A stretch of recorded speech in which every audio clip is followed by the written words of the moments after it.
Hello, everybody. Ooh, it's another day, another Minecraft stream.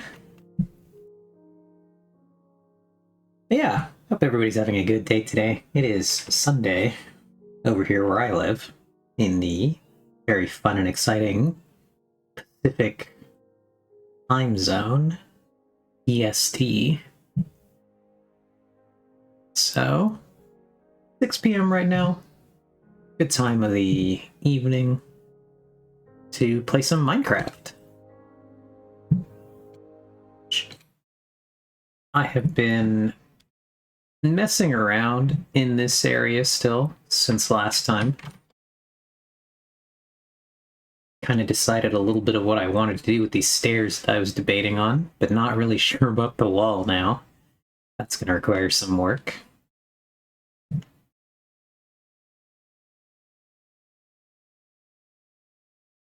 But we're still having fun. I have a plan now. I would like to do a hanging planter, I think, here, but I want to do a skylight that goes to the surface right here. And so I've been kind of looking around up here. A, there's a donkey in a hole, which is new. But B, I've realized that there's a floating tree right here. I don't really know how that happened. I don't think I did that. We're gonna go clean up that tree. And clean our inventory a little bit at least. So we are carrying a lot of objects. A lot of miscellaneous junk. So let's just start putting stuff in the junk.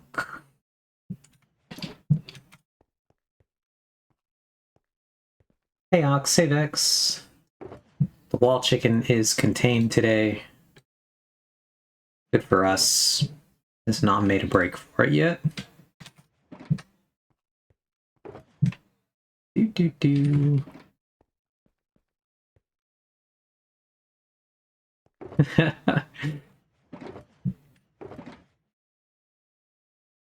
Yeah, how are you two doing today?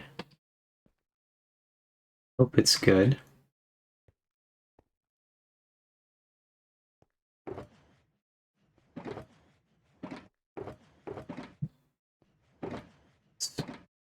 If you take note, you will find that we have a new emote today. And I am curious what you two will think of it.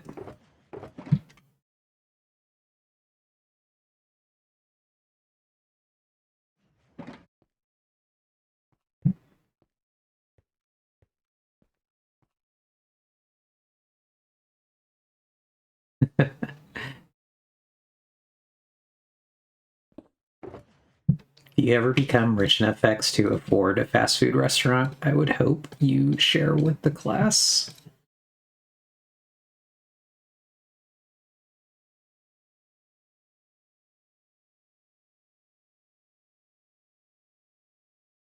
Our miscellaneous building materials here for now.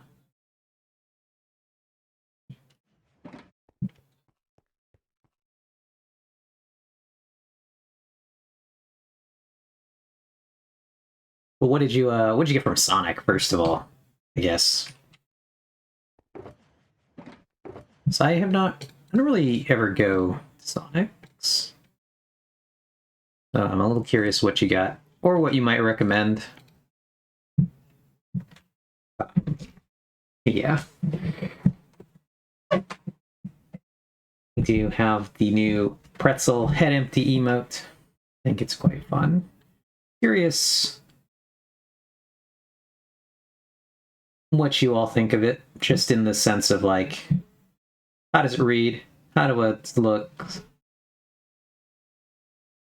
think it might still need to be like a little more simplified and bigger. Yeah, it's still a little small. Artemis is having fun trying things out, and so now we can see what it looks like. Maybe make some more changes to the format They just have to be even more cartooned. And then Vex had asked, what fast food restaurant would you franchise if you could? Or even wanted to? I personally would not want to. I do not want to franchise a fast food restaurant. I suppose... God, what would I do? I guess are the pizza ones franchises? It might just be like a pizza place. If those are franchised. Perfectly honest, haven't really thought about it. And I would count that as fast food. But, ooh, we made that jump.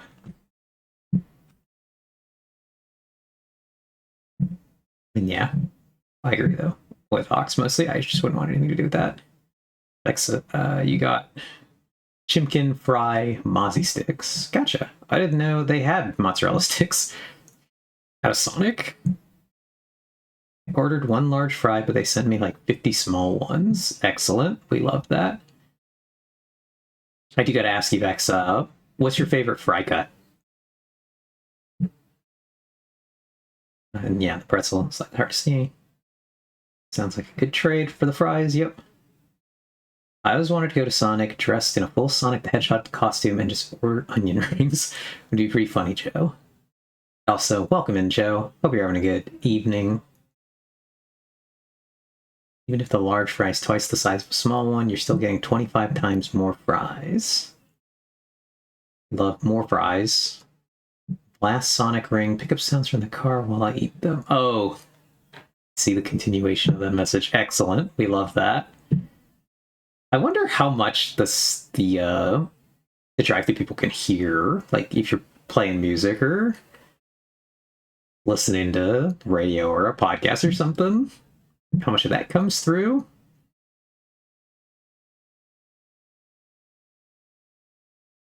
Then yeah. Same thing Vexus. I think it looks good overall, but it's hard to tell what it is when it's small, which is super common emo issue. It's kind of hard to work around. Yeah. And so this is Artemis is just trying out emote drawing so far, so we'll figure it out.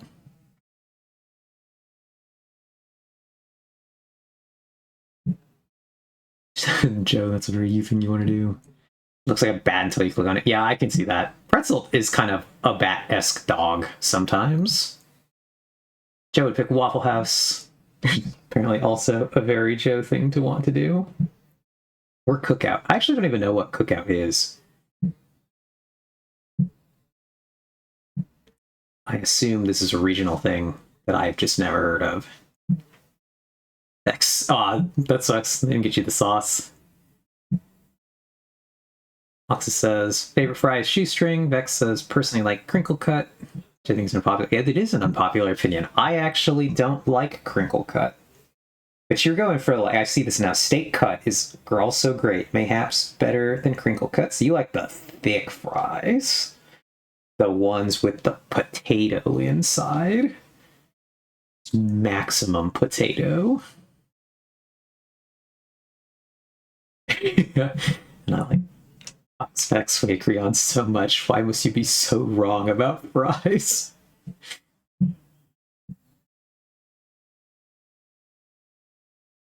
Yeah, good point. If the Sonic costume doesn't get the punchline across, the ring sounds probably won't help.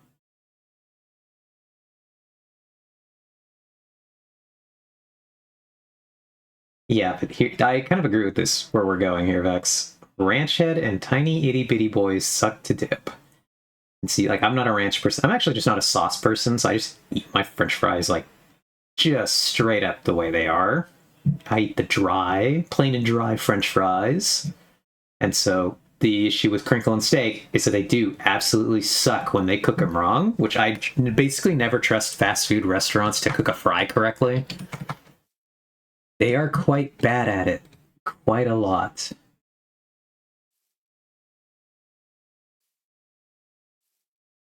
Oh, and Bojangles is supposed to open here in LA County by the end of the year. Interesting.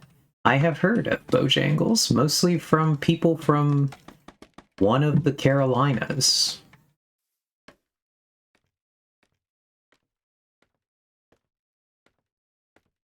Yes, the day that Vex manages to find his way out here and eat some familiar food. I don't know why you'd want to do that, but you could.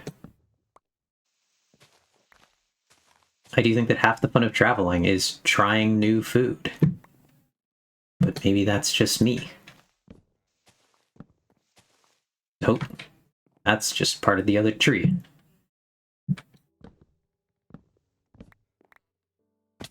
I do wonder how this floating tree happened. Do floating trees sometimes just spawn in Minecraft, or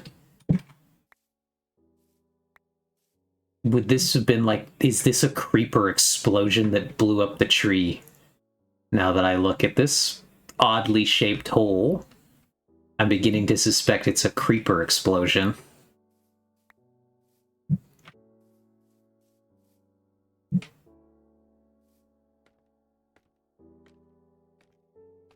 But yeah, again, I'm a little curious what exactly a cookout is, though.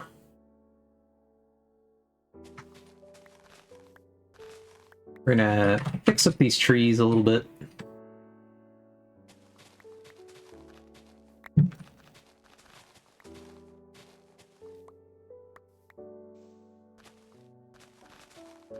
Actually, I don't think I realized that this tree is bald because of the bigger tree that was grown on top of it.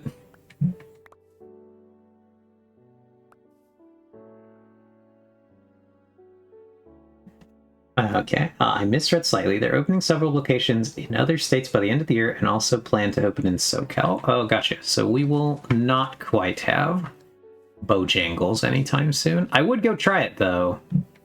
Whenever we do get a Bojangles, I will go try one and report back what I think.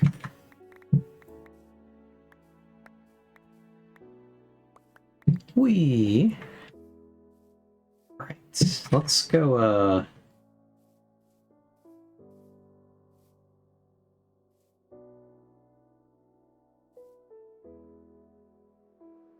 yeah, we got In-N-Out for burgers, because yeah, if I went to LA, I would definitely pick in the West Coast specific fast food places. I do feel like if you come out here and like we do stuff, I would just be like, let's just go to like real food places and not just fast food places. But maybe that's my thought. There's like so many good places to eat over here, and our fast food joints are really not it, in my opinion. But yeah, so we're gonna pick up some dirt, and we're just gonna replant those trees up there. Floating trees degenerate in some circumstances because of the world gen tasks happening, but it does look like a creeper explosion. X wants to try out 2 places, and Joe has narrowed it down to In-N-Out and Raising Cane's. I don't have big Raising Cane's thoughts. It's like aggressively fine. And like I think the only reason people like Raising Cane's is it's not KFC, which is worse.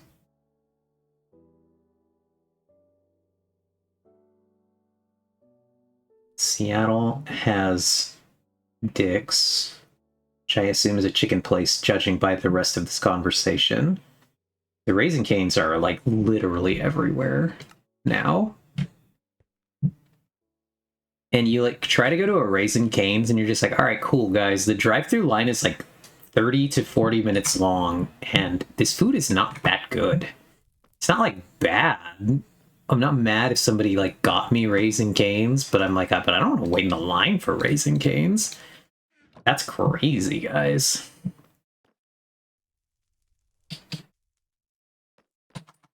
KFC sucks so much. KFC and Taco Bell are the 2 worst fast food restaurants. I'd have to think about that. I do think that they're not winning awards in my book.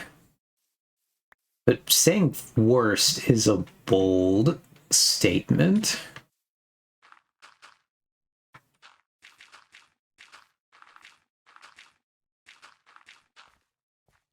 It's like, I'm hesitant to call KFC one of the worst fast food places to have ever existed. Damn, we got so close, and yet so far. I don't have a shovel. We're here again. I'm hesitant to call KFC one of the worst fast food places when Burger King exists, or Carl's Jr. And I am like the biggest hater of Carl's Jr. in particular, which, if I recall correctly, is called Hardee's elsewhere. It is called Carl's Jr. here. But they are miserably bad.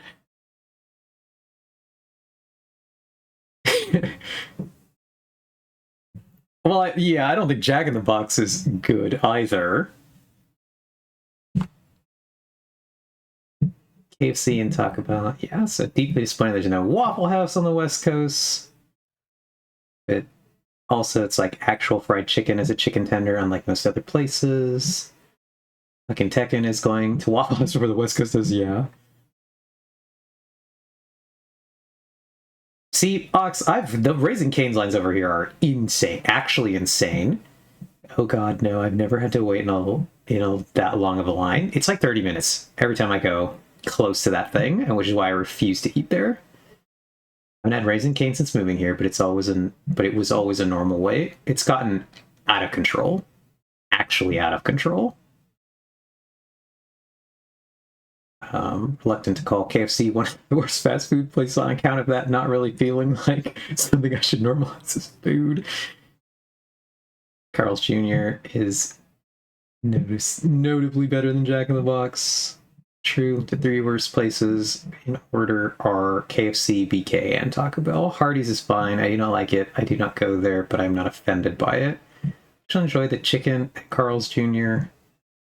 BK really did get gutted by private equity. There was the last BK that was around here for me was by my old college. And it was a community college with like an insane number of students. And the Burger King was right across the street from it, and it died anyway. And I was like, that's pretty impressive, guys. You couldn't even sustain a Burger King next to a community college. So, got a meal at Carl's Jr. on the way here in Lake Havasu City, Arizona. One of the best fast food meals I've had. For me, they were always the garbage but cheap places, but now they're not even cheap. They're even more garbage than before, so there's no reason to go. If BK brought back my Dr. Pepper milkshake, I'd go there, not gonna lie.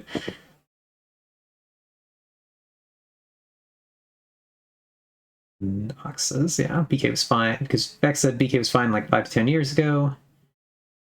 Ox says, oh, that's why I remember it being not great, but good for the price. I haven't been there since college. Yeah, Burger King really, about like 15 years ago, started the major decline, and they've just been like, but the decline has accelerated. The decline has gotten worse. And you're right, Joe. On the rare occasion I walk into a BK, BIK. In this instance, you've typed, it feels like it has the same spiritual presence as a Kmart in 2008. I just can't sense something bad there. God, that is the private equity bad juju. I agree, Vex. It's just, you know, when you can just like smell the rot that something is dead nearby, that's what you get when you walk into a Burger King. Right? We gotta tunnel through the donkey pit here. Anybody want a donkey? Oh god, now I'm in the hole.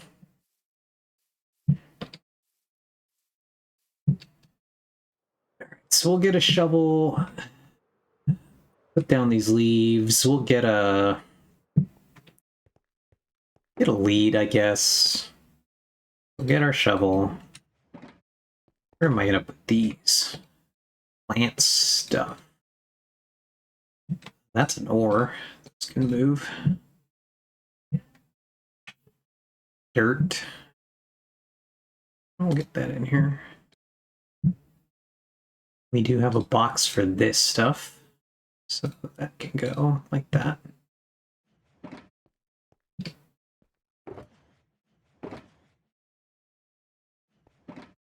And the ores go over here. Cool. Acquired the ability to sense it when you're a customer with some self-respect, so unfortunately most people don't notice. Yeah.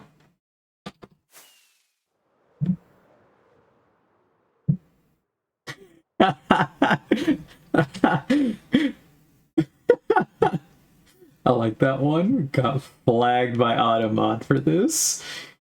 In 20 years, the liminal space memes will all be empty 2016 Burger King dining room and boycotted Target with unbought plain White Pride merch hanging from racks. White Pride got flagged there by Automod. Which was pretty funny in this context. Oh god.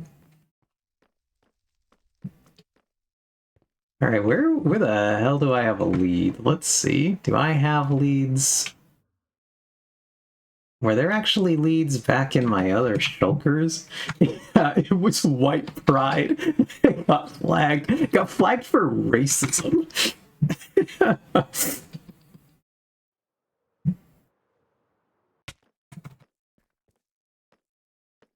I can't believe you would say something so controversial, Joe.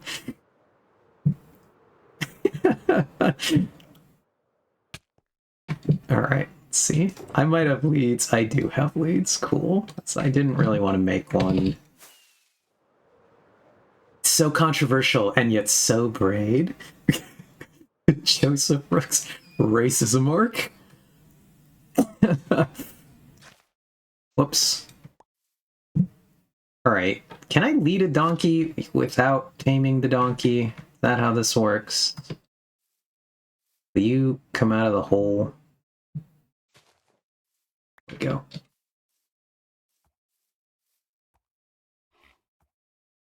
Oh, donkeys are slow. Okay. Well, I didn't know this.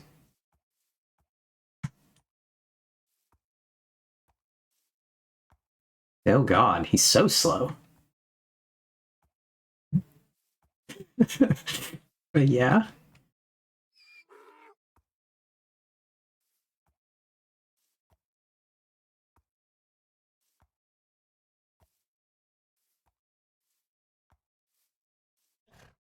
It's so controversial, yet so brave.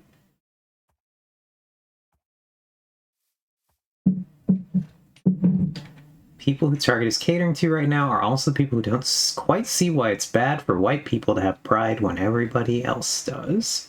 It's not the same thing. Get the Eurobeat. Joe's going racing.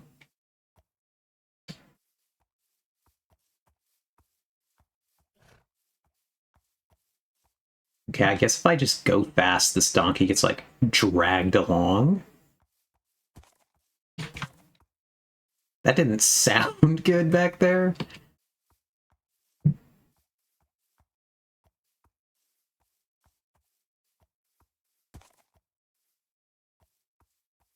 Every so often it makes that sound and I gotta look back to make sure the donkey hasn't, like, tripped and broken its neck.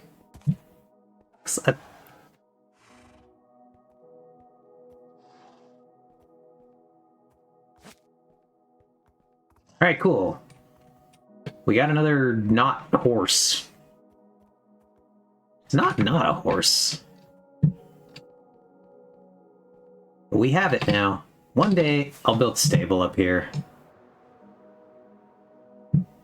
This is where we drag the horses into the dark underground pit, never to be seen again.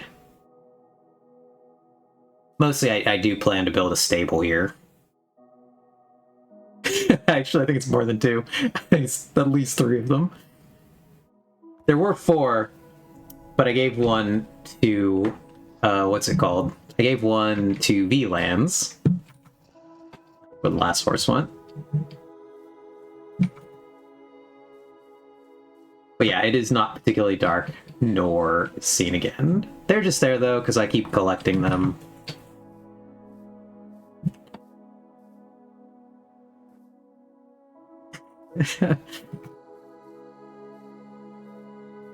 Yeah, it's in case we get so hungry that we could eat a horse.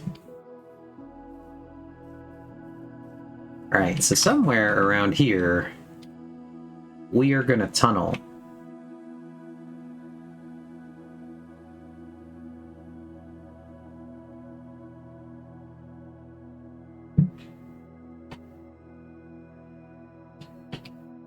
And we've decided it is the blocks right here.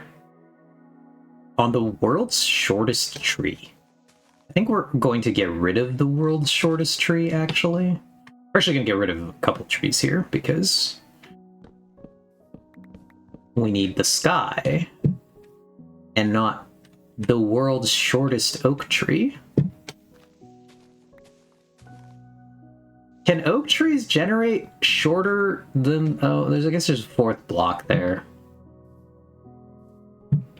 Is the 4 tree the smallest oak tree? Yeah, surprisingly, we ate the other horses and they stayed living. Or at least standing. Since I don't know if we can call those living horses.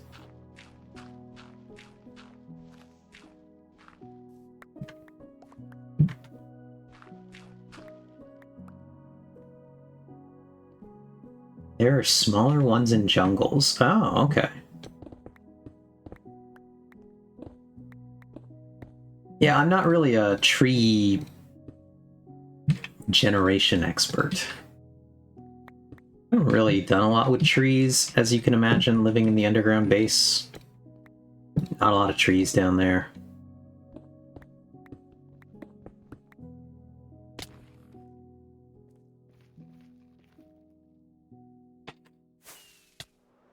Whee! You can find some oak trees with 1 log on jungle floors. Interesting. Kind of fun.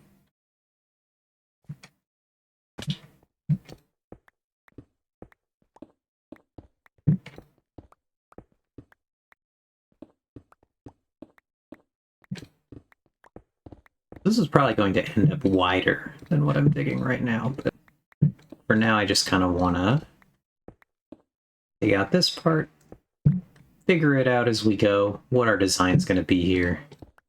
So I want to get a feel for how thick the ground is in this area.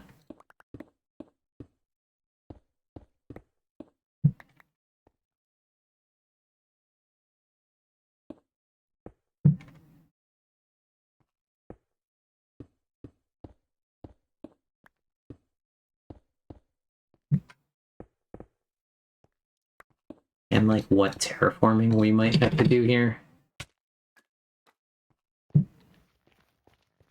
Alright, so I guess let's see. Ones as well, I think. It'd be very funny if they gave oak saplings a 1% chance to grow into the jungle bush.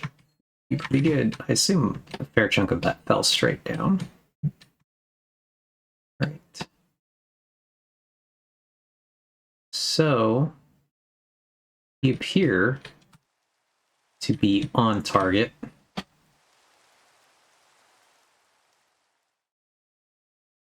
We're going to have to do a decent bit of terraforming because I want to get the window up to this height.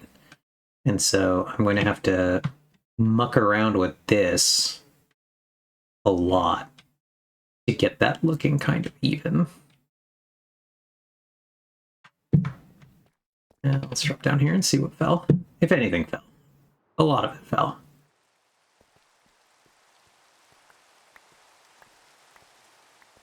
But look, the rain.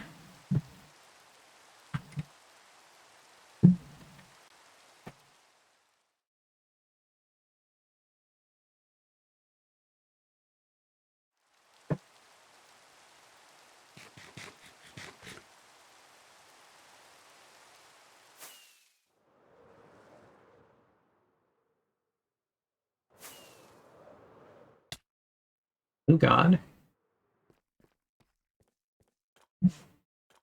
All right.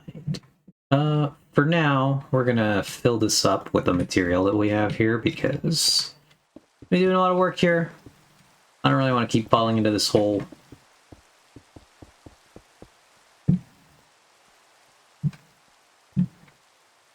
So let's get setting up the scaffolding. Probably more over here for now.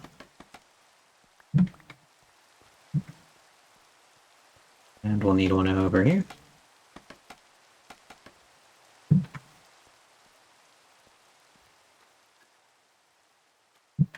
It looks like we will ultimately need to do a little bit of work over here.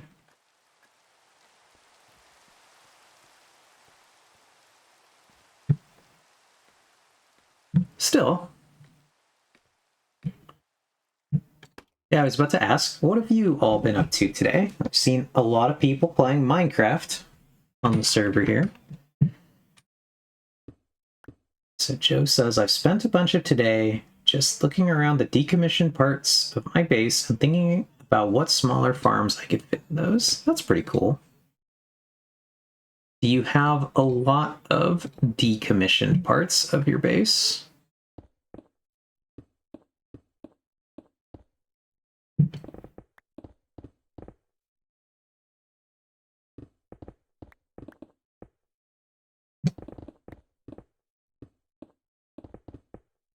What makes a part of the base decommissioned? Out of curiosity, actually, as well.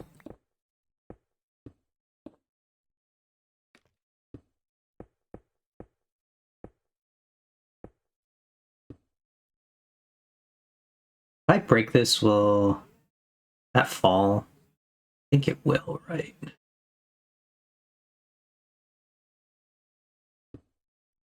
That's fine. It's going to be interesting. I kind of want to see if we can keep that there. So we're going to have to be very careful in this area, at least. And Bex says, I begun work on the new perimeter deco. It's early days, but I'm going to go ahead and make a crater lake in the center that the storage flying island will have come out of. Ooh, be very cool.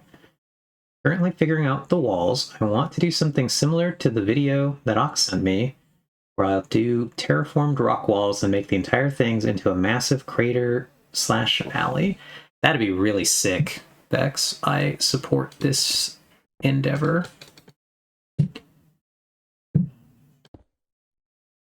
Doing a cool terraform of that size sounds pretty awesome. Does sound mildly daunting, but I believe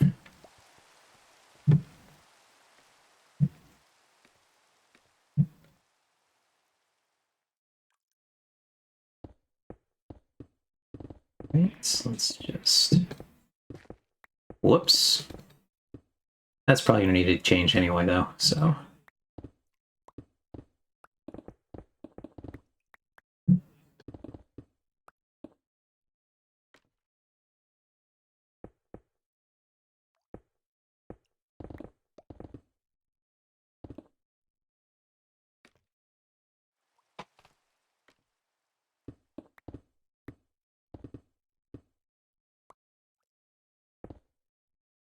yeah. We've been looking at Vex's storage perimeter deco a little bit in recent days, actually. You've missed it. Perhaps we will be at the storage again soon when we go to drop off more rocks and junk.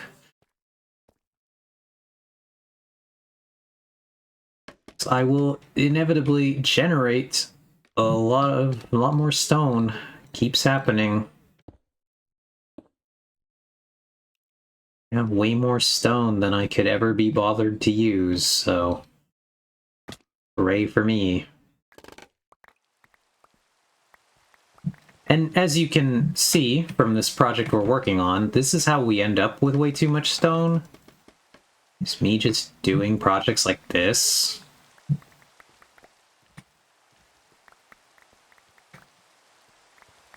But yeah, it will be kind of strange because it'll be a massive crater with yet another crater lake in the center.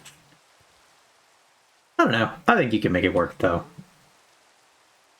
There's a whole underground portion of my base that has been abandoned for like 5 years. It used to have my original item sorter in it, but after I built the one deeper underground, I tore that out. So there's a lot of single item filter-shaped space I could fill with small contraptions. I may make a gallery of auto-crafters there. Okay, that'd be kind of cool. And this still works out great for me because I never generate stone naturally despite using a lot. Yeah, I generate a metric ton of stone. I think I've thrown so much into that thing. So we're just going to call it contributions to the Great Perimeter Project in the future. That's clearly what it's all been for.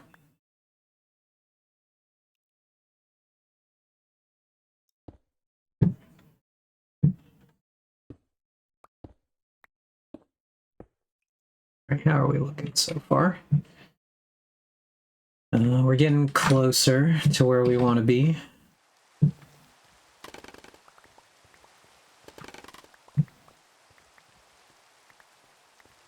But yeah, depending on how I texture it, I might need a lot of stone. So that works out. Yep.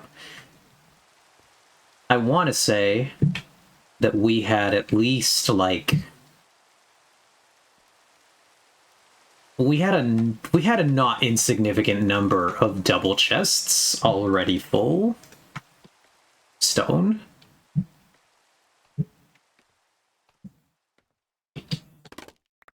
Like a really not insignificant number of stone shulkers have already been put into that thing.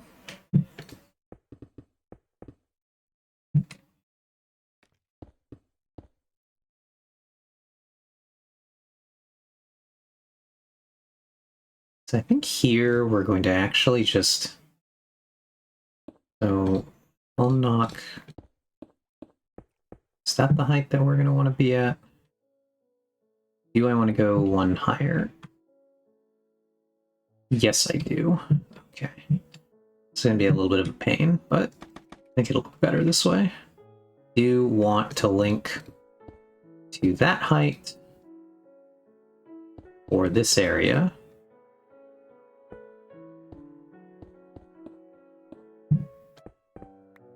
Whoops.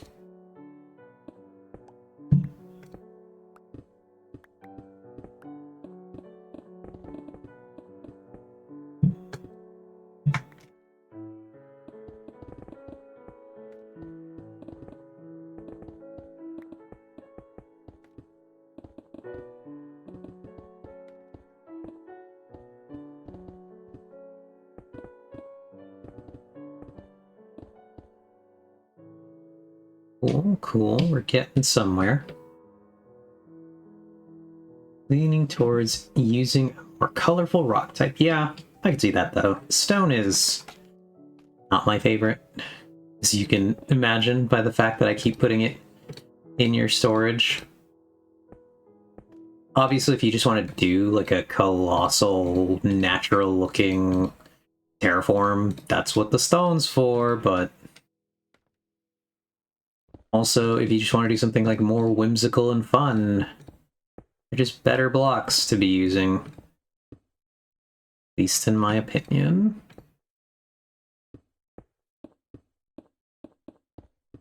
But this is my stream, so you're all just here to be subjected to my opinion, so congratulations. You indeed get it. I will give it to you without asking. And then Joe says, I briefly entertained the idea of switching my chest hull to the design used in the storage mix, but decided I'd hate myself trying to go through all of that. Chest hull in the MS is so nice, though. Yeah, it is. Mine technically works fine for now, so a multi-item sorter is probably the biggest thing I need to add if I'm adding anything. Yeah, that's definitely true, and overexpanding on the MIS would be smart with how Mojang is adding a lot of relatively inconsequential items these days. Yeah, and there are a lot of items in the main storage that do not need dedicated item slices. It's true. I have been enjoying all the copper items, but I do understand why they are like a bit of a sorter problem. Let's see if we can get... Can we get that? Can we reach... Hey, got it. All right. So we are digging. We're gonna need to... I think this is coming out okay so far. We're gonna need to do a little bit of shaping on this wall here. Obviously, we're gonna have to fix up this area.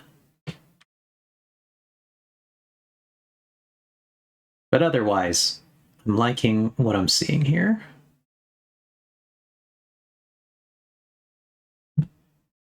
We're gonna have something good here, I think.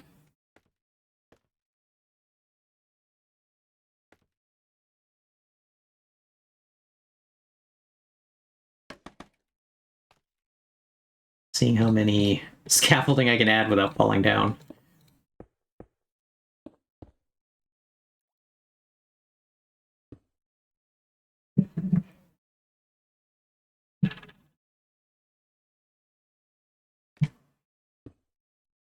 Also, I had to wiggle the connector for my headset because I was like, I am truly only hearing audio on the left side. Always funny when that happens.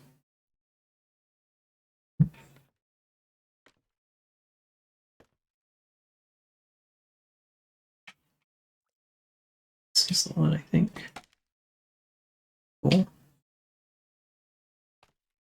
And I reach the blocks. No god.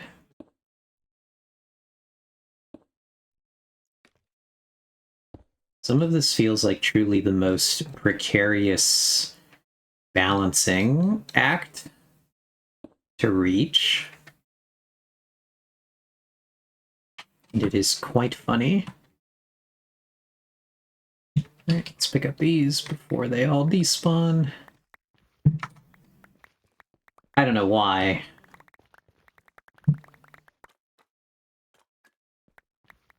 It's like, does anyone need these materials? But we'll have them. And let's just make this a little easier for ourselves. We'll just drop 1, 2, 3. And the fourth one. I don't know that we're getting that much granite, but we'll do our stone here. We'll do our andesite. We'll do our diorite. And we'll do granite. And we'll do one for ores.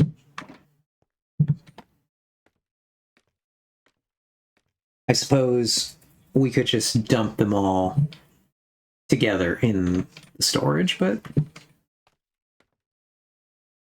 I do like to keep a decent chunk of the material I mine. Okay. So let's go over here. Our scaffolding.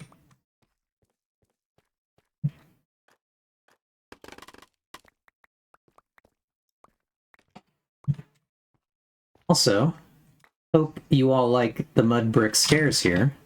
I think that's what I've decided on for my stairs. I think they don't clash with the deep slate. I think they do a nice matching here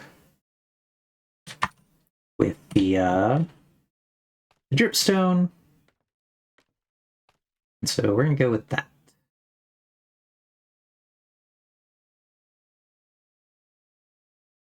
Yeah, there are a lot of items in my main storage that do not need dedicated item slices. A few years ago, Minecraft had a major ghost block problem where you would pillar up with blocks. The server-side placement would lag, so it thought there was no block for you to stand on, but then it would appear and knock you off the pillar. That sounds bad. There was a thing off and on for several minor versions. Scaffolding is annoying, but the ghost blocks made me appreciate it more. Yeah, I've liked scaffolding. I've been obviously using it since I joined.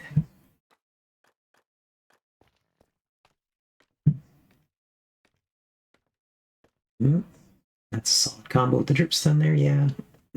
I agree.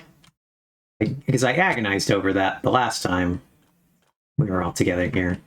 And I was just like, God, I don't know what I want to do for the stairs. I don't want to just keep making everything deep slate. And I want to transition to some lighter colors down here for the builds. And I was like, oh, here's a decent way to do this. Is to just start introducing colors as we go down. I'm thinking of doing wood for this inner part, and then maybe doing a copper outer. We're going to find out. This is not going to stay deep slate. The deep slate's marking the edge of where the platform is going to be, but I've pretty much decided against using deep slate in that area. So let's actually get on top of our dripstone pillar here and start mining upwards. So we got to clear a not insignificant amount of what's happening here to fix this area.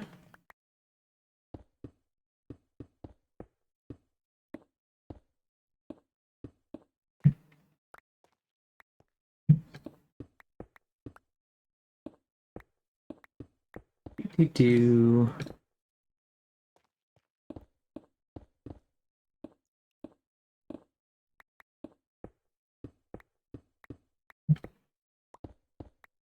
have a cave up here? Ooh, the surface is almost here.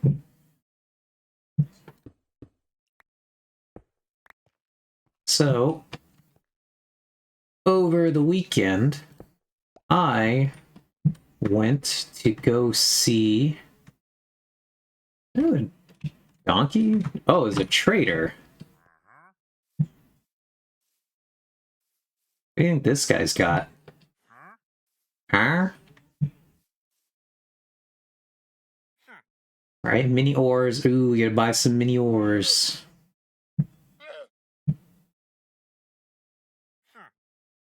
So we want a decent amount of these blocks. I'm just gonna take some screenshots of this. And we're gonna go see what we got from these blocks. Oh.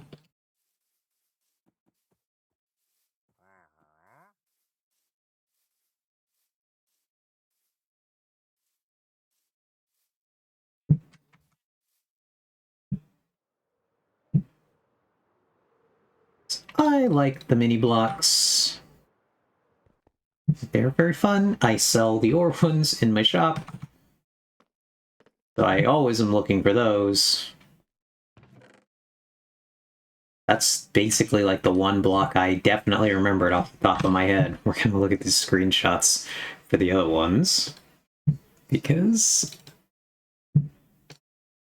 I don't remember. I think I saw small redstone light.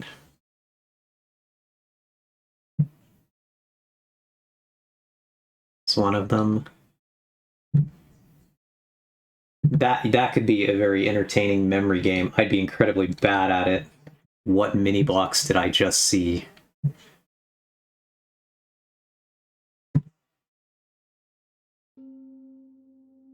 Alright, so we had chiseled netherrack, or chiseled nether brick. Let's say we probably have that, but it's not here, it's over in this area. Pardon my dust, chat. I have the screenshot up on the second monitor, so I can't see you. Hope you are all going to behave while I look around for these items. Okay. Chiseled nether bricks. Cool. We want chiseled stone, which we can just make one right here. We have pumpkin. That's fun. Small pumpkins are always cool. Ow. Double ow.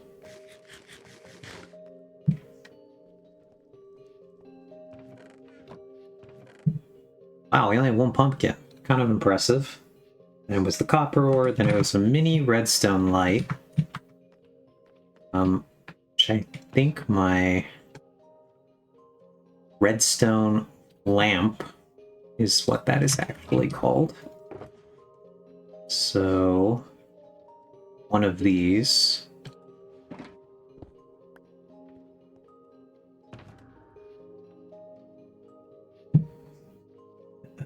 What is this block? This is a concrete of some kind.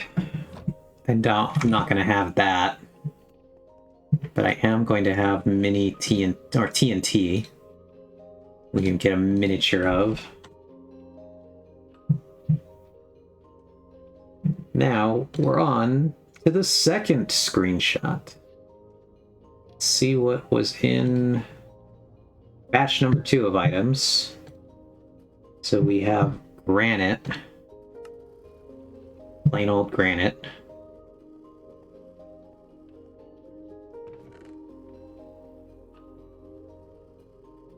We have nether bricks, which I honestly don't know that I have. Mini acacia. Acacia, do I have? I should have acacia. Wow, have I really run out of acacia? Oh no, there it is. I was gonna say, I should have a lot of that.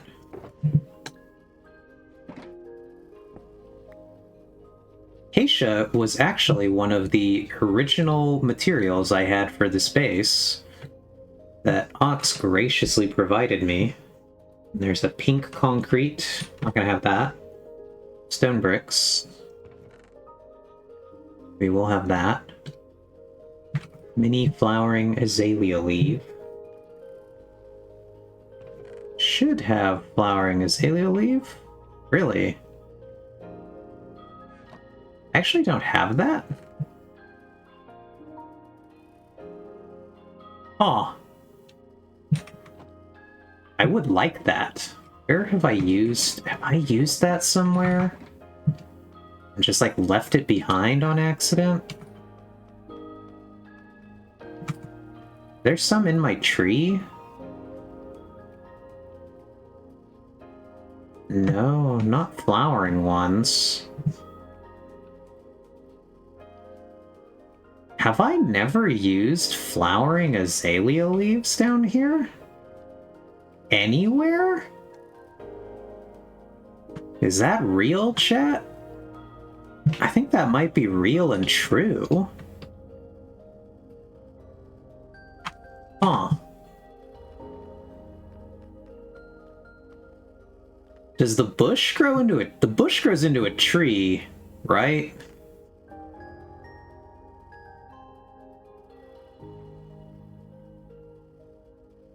I bone meal this thing? That's how that works? Not gonna lie. Apparently, I have never... Yeah, okay. Yeah, we have plenty of acacia. I guess we're gonna do this, because I don't...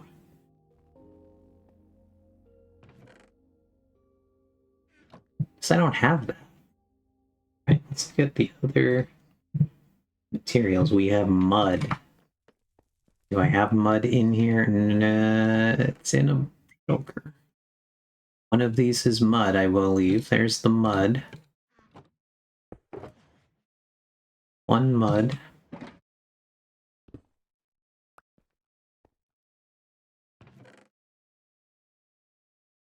Cool. And let's look at the final screenshot. Was a terracotta, crimson nylium, and a loom. Definitely don't think I'm going to have a loom.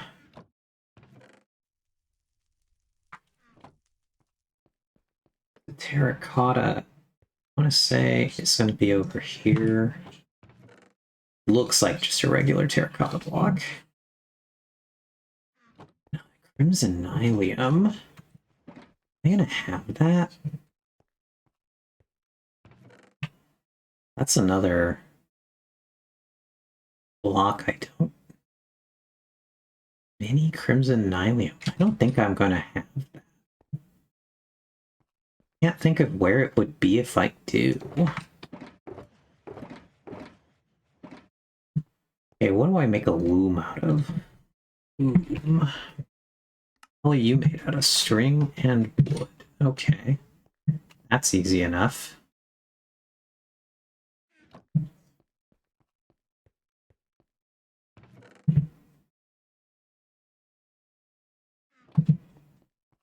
So we're gonna potentially collect the ones that we can here. And then we're gonna worry about the stuff that we...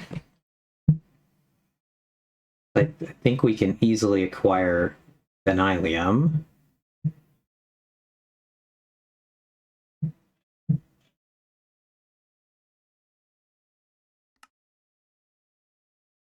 Can I see? Just said, do you need more acacia? We have acacia. Yeah, I figured as much. I can't remember what exactly I asked Ox. I think it was just like, what's like wood that we just don't need? And Ox was like, here, have this acacia. And I was like, okie dokie. Eat. Either bush grows into the same tree with a mix of leaves. It's the only tree with heterogeneous leaves. My planted, cool. Not sure if I was lagging for a second. The rest of the trees have gay leaves, not the gay leaves. Need one mud. OMG, that wandering trader from stream.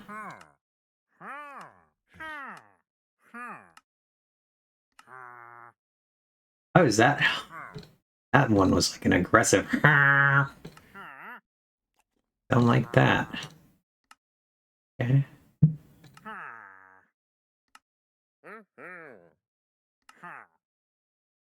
So we didn't get the Nylium. We're gonna try to grow this tree right now. I don't think I have like any end stone.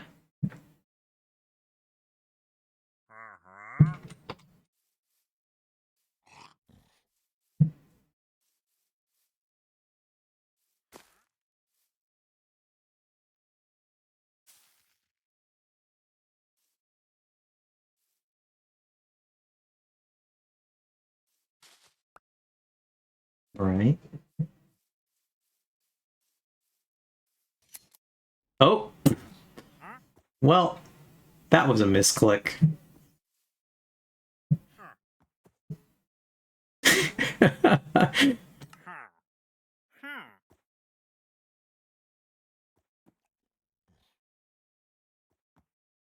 I probably won't sell them in my shop, but I could give them to you if you would like them.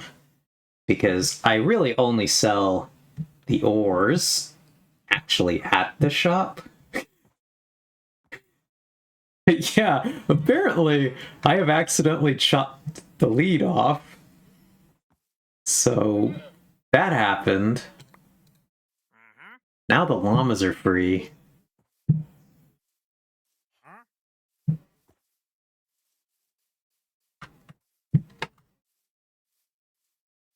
Alright, so let's go put these in our boxes. Let's go sort our newly acquired items. Oh god, where did I put them?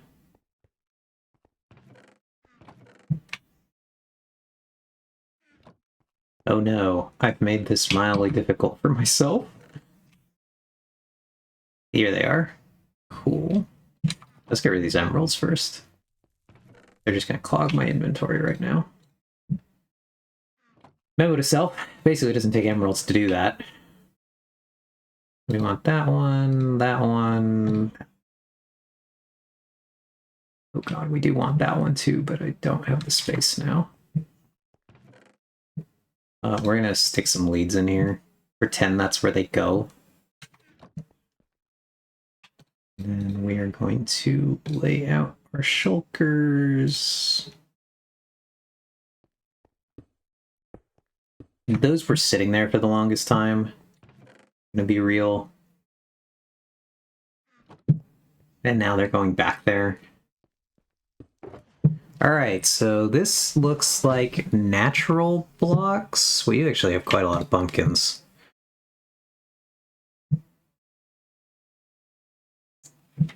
Natural blocks. Do I have any other? This is building blocks. It annoys me to some degree that some of them stack, but other ones don't. These are these guys. But yeah, Ox, if you would like some looms, I can provide you with the looms. I guess this one goes in this chest. Alright, so what were the last things? The end stone. I really don't think I have literally any end stone, though. Oh, there's one more. Mini mud. Mini mud block. That's all the minis. Okay. So, if I have any end stone, it's over here from when I built the end island. Now we have more leads here. Cool.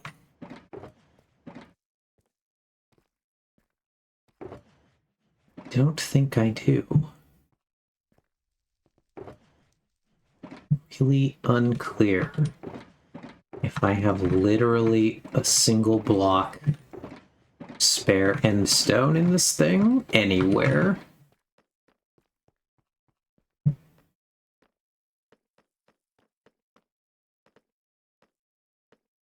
I would love to see the mini block store, though. It'd be fun. Because, yeah, the mega block theme of the shopping district creates the funniest opportunities for mini blocks, but we've unintentionally done a bad capitalism. Instead of small businesses, our shopping district is full of big block stores.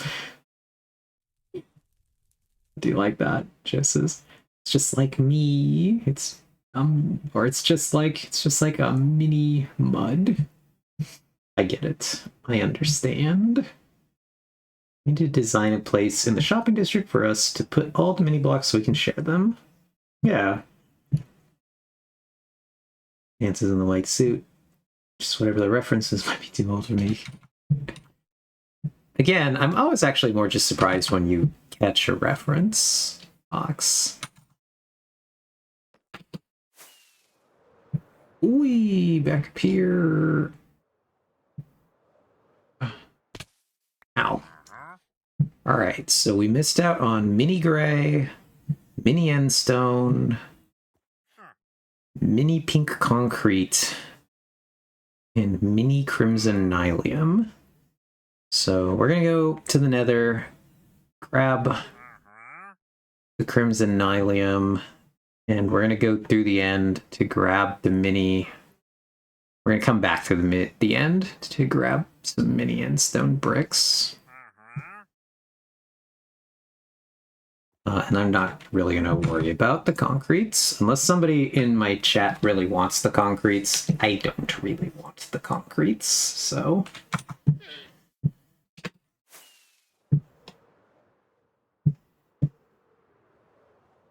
Let us go on a mild adventure! I don't know where the nearest Crimson Forest is. So that's unfortunate for us. But surely it cannot take very long to find one. Suppose I can just look on the map. Now that I think about it, we're just going to do that. This is not like a leisurely journey. We're going to try to figure this out as quick as we can. Unsee myself so I can spot exactly where the hell I am.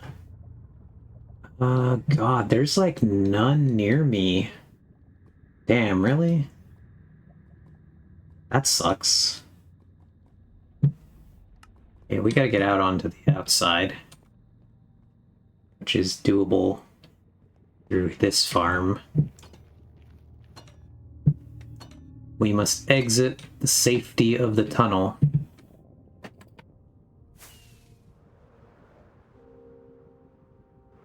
The closest Crimson Forest is this way.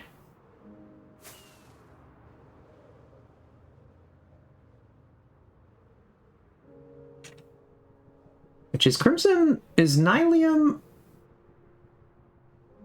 Which block is Nylium? You the floor guy? That's the Nylium? Oh god, what harvest is that? Oh god, that's like a hoe, isn't it? Or is Nylium the tree guy? Nether wart block. Or is it that thing on the floor over there? To be fair, never... It's the ground, but you need a silk touch pickaxe to get it. Okay. Crimson Nylium. Cool. Okay, we've done it. We've gotten what we came for. Now let's find our way back to the tunnel. Which is relatively easy. The tunnel be big. And obvious.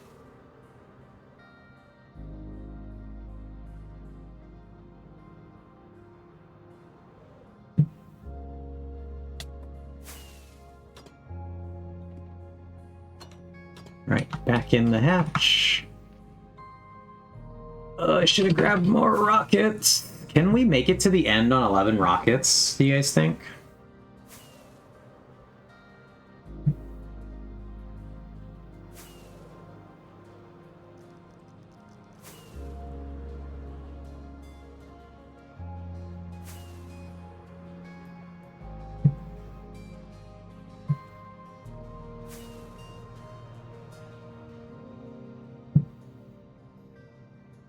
Oh, I always forget that that other entrance exists. I'm not gonna lie. I totally forget we can go through the other duper.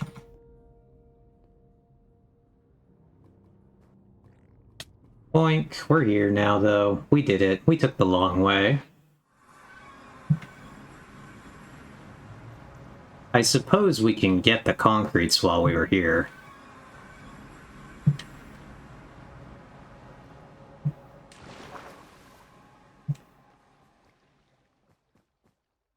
Believe it's... Oh god, it's in shulkers.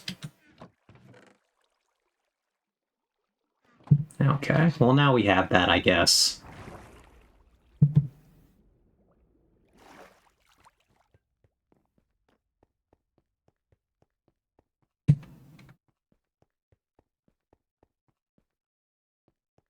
Okay. Will anybody be mad if I just, like, yoink one stone from here?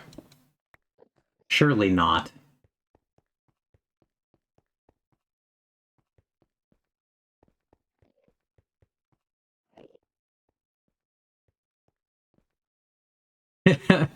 Well, Vex, it's about to be your favorite mini stones.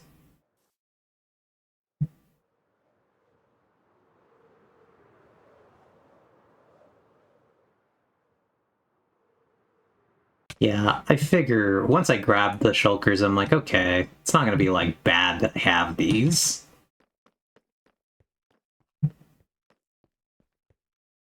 Alright, so we are gonna want to put these down. One of these. One of those. Get our emeralds. Take our stone. Stone to the stone cutter. It's bricks now.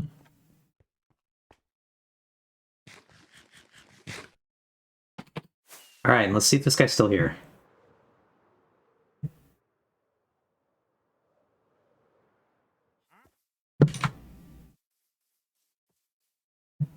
Cool, he is indeed still here.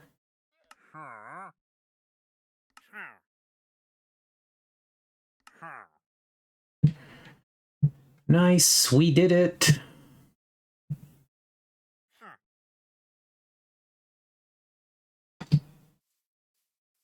What is this?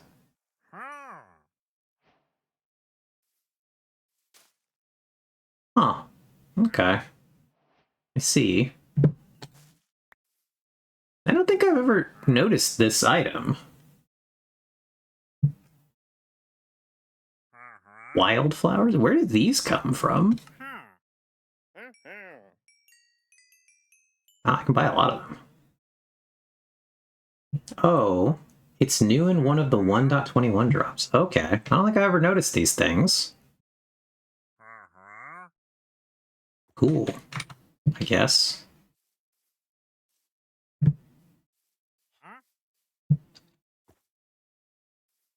I could trap those llamas now. I don't even think I want them, though.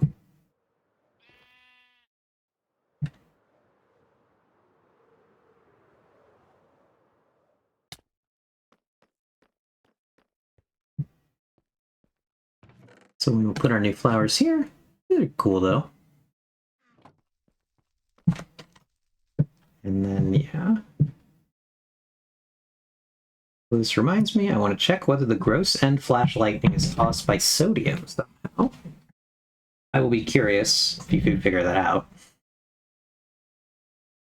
I would definitely help build the endstone farm if you want to do it, Ox, because it's annoying.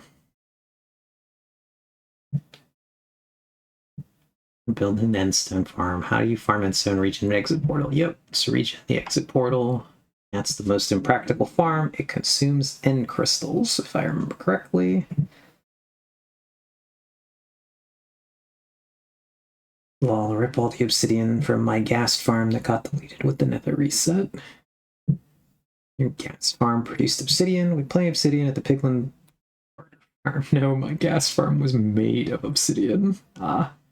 It was just portals to the nether roof. Eventually, I'm going to build that gas farm I was going to build when I got distracted by the froglight farm. We love the gas farm that never got built. But I collected leaves for it, so we got them.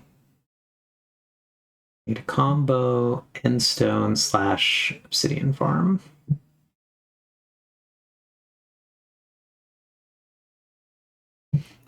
Endstone farm is actually pretty small and not that hard to build. Obsidian pillars regenerate too. Sounds like a pain in the ass. Do we need? I mean, I guess we don't really need many farms, but do we need an obsidian farm or something? Again, seems like one of those ones that the thing just produces tons of. I guess concretes would go in here. Oh, there already was a concrete in there. Neat.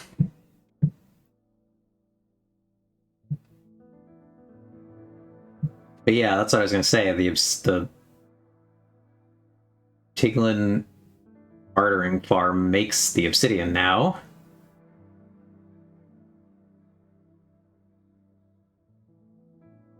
Getting all the obsidian for my gold farm was no fun. I believe that, but now that we have the gold farm, do we retroactively need the worse farm? Get the obsidian for my gas farm by me, and I think Power Chug AFKing the ed platform with the original shittier duper running. Just with a pick. Gotcha. I think the Wither Chernobyl came from a, what's it called? From a previous attempt at the the mob switch.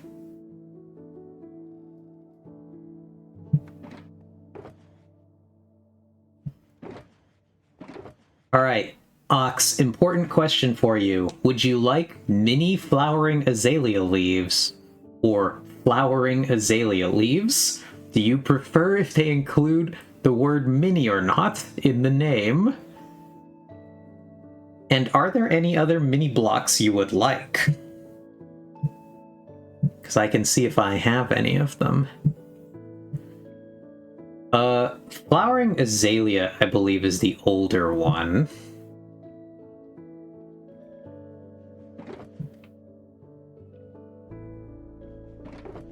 Because I think they added the mini word in like one of the later updates. I have a bunch that don't say mini. Obsidian pillars still regenerates, right? As far as I know, the obsidian platform. Oh. I don't know. Yeah, I'm not really sure about all this stuff. Okay. But anyway, were there any other mini blocks you were looking for, Ox, or was that pretty much it?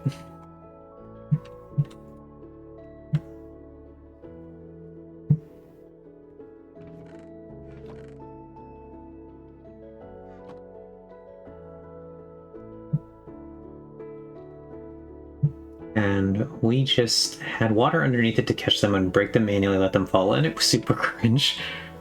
The classic old school ways of doing things. We're gonna sort this into natural blocks, but like the floor ones. Things that are the floor is made out of sometimes.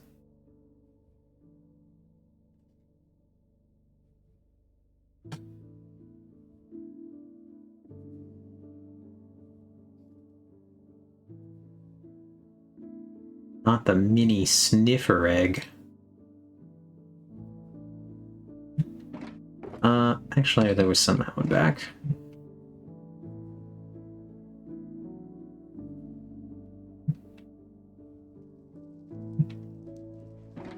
That actually means that the granite, terracotta, dripstone, mini mud will all go over there.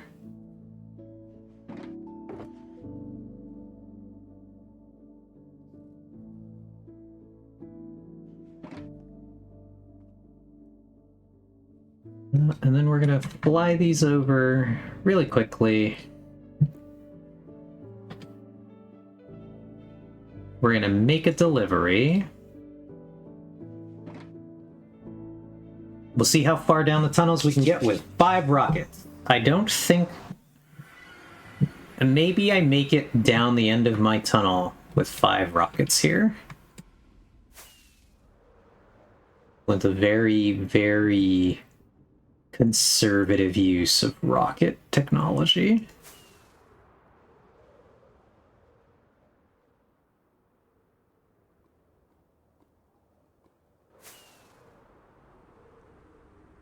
Oh, Eve, what do you think of the new lanterns? Do you mean the copper ones?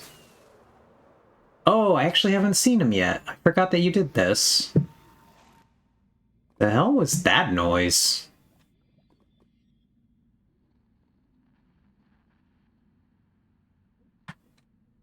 That was an insane sounding noise.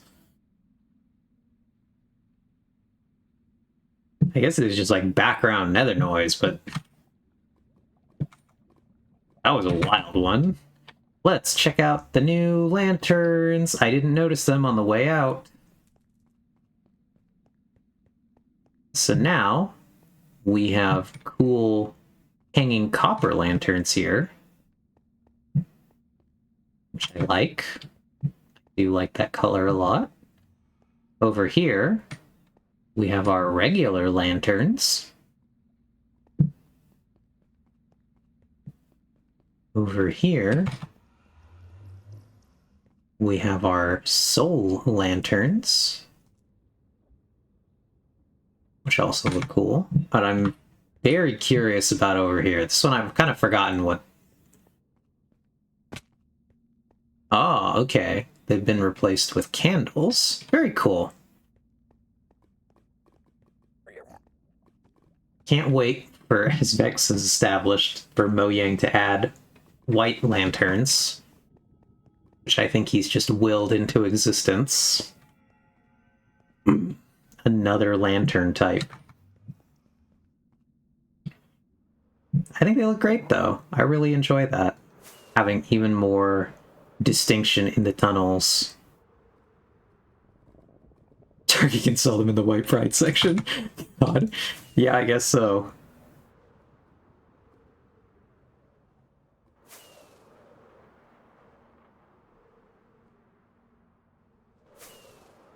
Does that just mean that the white lantern is going to be a tiki torch?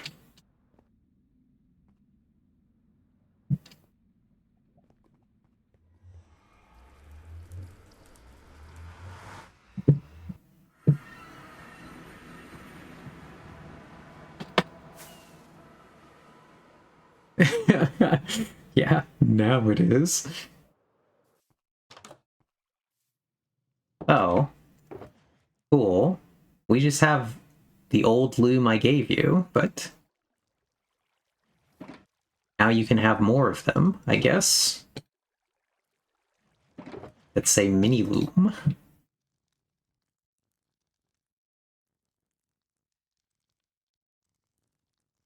Temperate chicken head. See, I don't think I put these heads in here, however. I think that might be your doing. But I have given you some mini blocks in the past. But now you have more.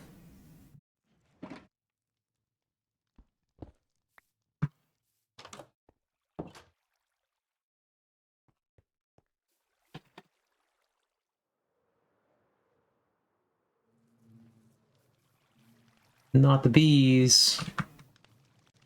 How are the bees doing? Almost looked like that bee went into the chest.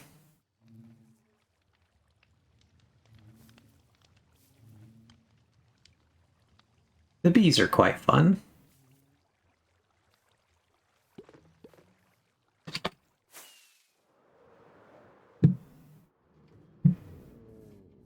The sniffers, I don't really know.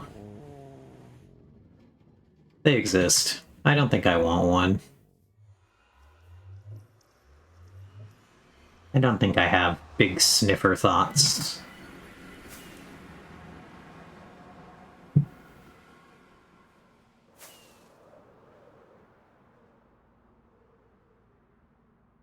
I'm also in that group, Vex. I do not find them as cute as other people seem to.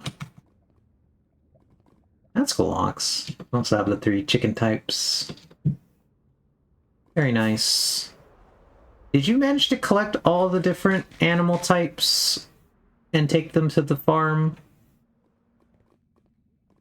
Wherever we were collecting them all. Nice. I do like the green lanterns here. They're very cool. But yes, I always forget that this is here. 100%. I forget that this is here.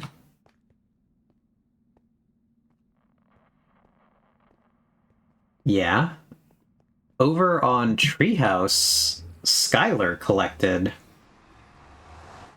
all of the... what's it called? All of the wolf types.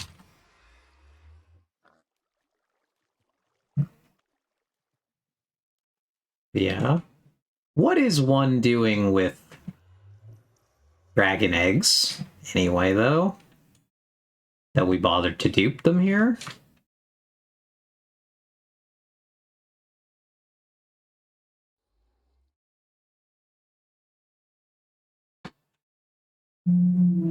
Like, is there actually a use for those? Or is that just like a...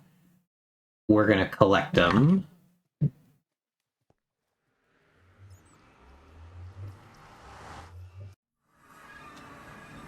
Okay, for a long time there was a mass bedrock breaking method that used them. Interesting. And Vex says, I originally needed some for a funny trencher design, but I only used it once. Interesting. Where were they used in this trencher design?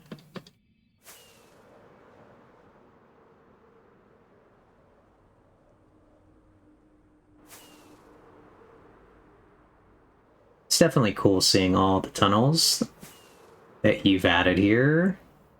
Ox really makes this tunnel feel quite alive. I enjoy it a lot.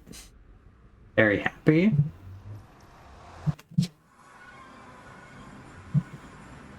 All right. Our delivery work is done. We'll get rid of these leads and get back to work. Okay. One point we discussed re-adding dragon egg bedrock breaking, but to be honest, piston breaking has gotten so easy now that it's just straight up better. And when we had the bedrock breaking bug re-enabled using carpet extra for a while, but carpet extra was problematic for updates and piston loop breakers are excellent now. There's no reason to keep it. Gotcha. Just as I believe for a while I had the dragon egg bedrock breaking enabled through carpet command, even though it was patched out by then, but bedrock breaking was kind of ass back then. It's much better now.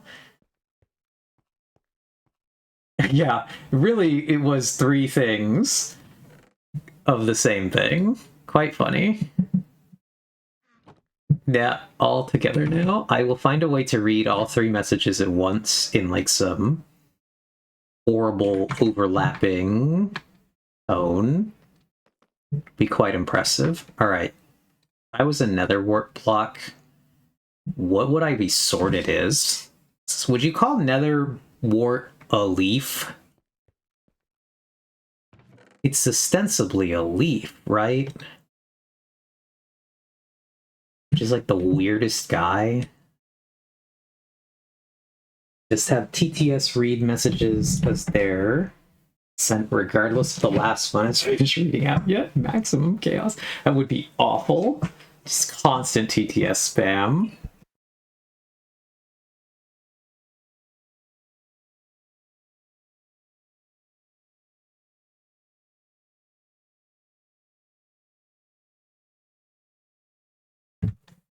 It might as well be a leaf if it's not going to be bone meal. Yeah. Alright, let's just get rid of some more things. Do have more leaves. I have bone meal that I want to put away. Get rid of these logs. Then we will go back to the work site.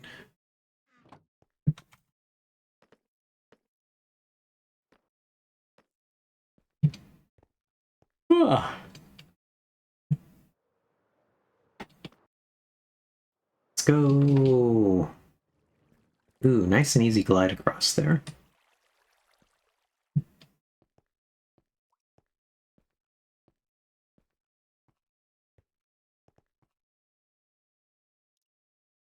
Yeah, my organizational method is inherently flawed for almost everything because it was just me putting chests.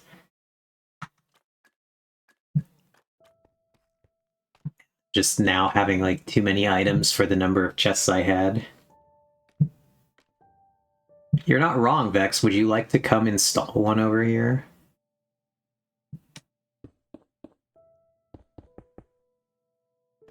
I hope it will work better than the teleporter, if you do. The last thing I need is a second large dead machine.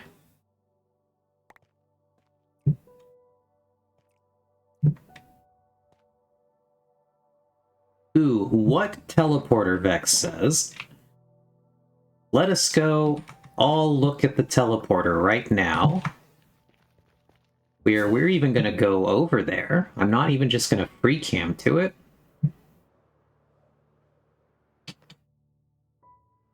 Now, dear viewers, you might be questioning what this is.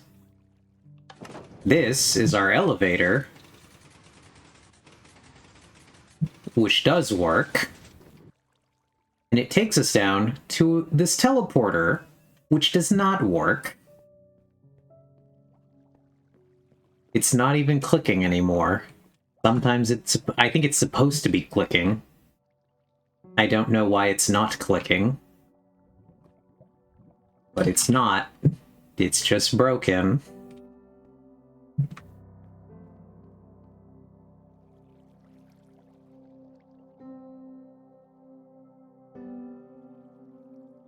Second large dead machine. Did Vex build another tree farm in your base? I mean, he could get one of those in here too. Might as well build the greatest hits.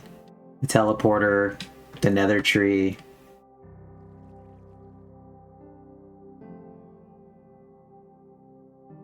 Wow, you built this yourself? No, I did not. But I cannot be held accountable for the lies and deceit of the Kronos Discord. Were they like really confident that this thing would work? Is that what happened?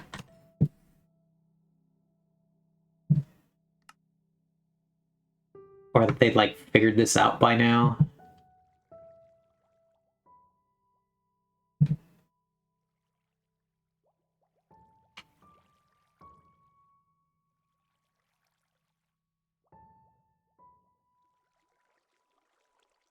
It's okay, the other person was working on a better one if they don't get banned for the 8th time for talking shit about Kronos.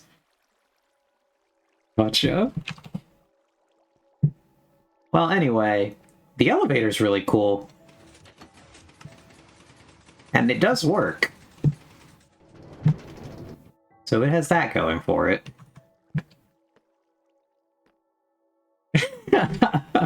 Anyway, I don't know what teleporter you're talking about now. Talk about Warhammer now, please. And Vex is for teamed random Warhammer 40k fact. Incredibly funny.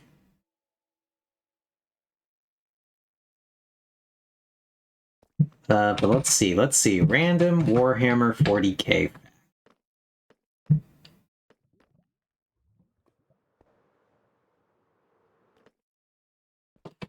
So one of the ideas that I had for my base was, as I mentioned, I think last stream,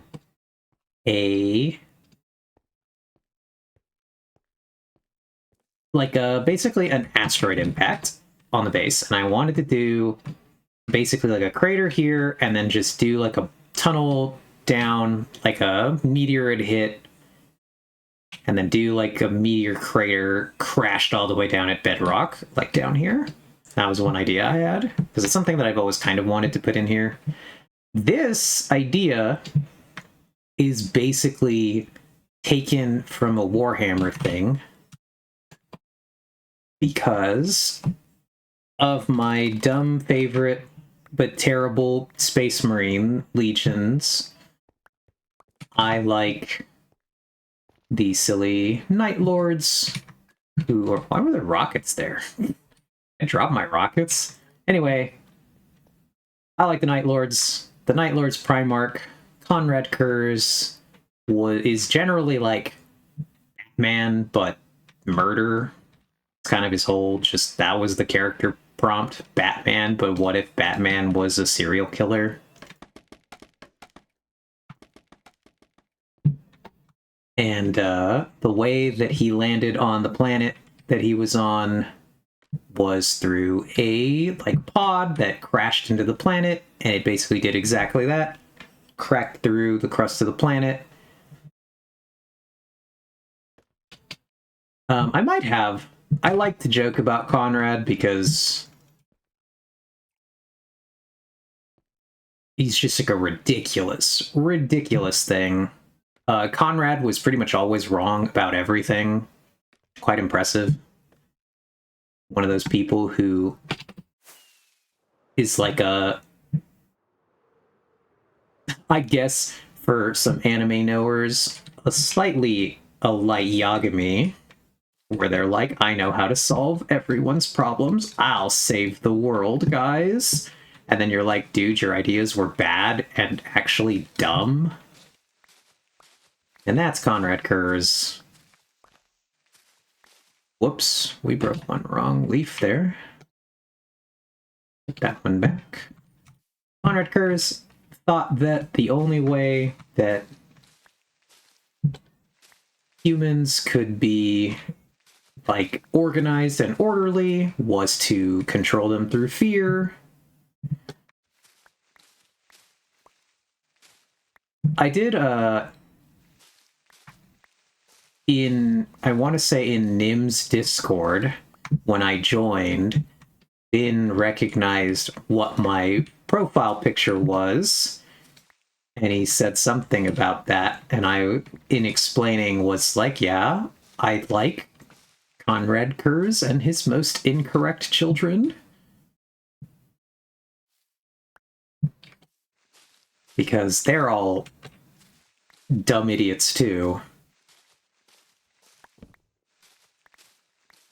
For many assorted reasons. The Night Lords were basically one of the conceptually one of the most and least successful legions, because to ensure compliance they used horrible murder and fear tactics, because they just came from a planet that was ruled by like these big crime families, and so instead of sending the best people to the Legion to become Space Marines, the crime families were just sending them like all the murderers and stuff they didn't want. Okay, it's in Oni's Discord. My bad. But yeah, who better to meme on than Conrad Kurz? Conrad Kurz's most incorrect boys.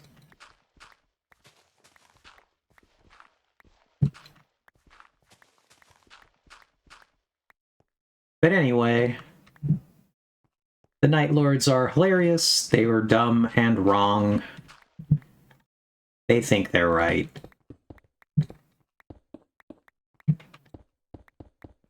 They look edgy and cool.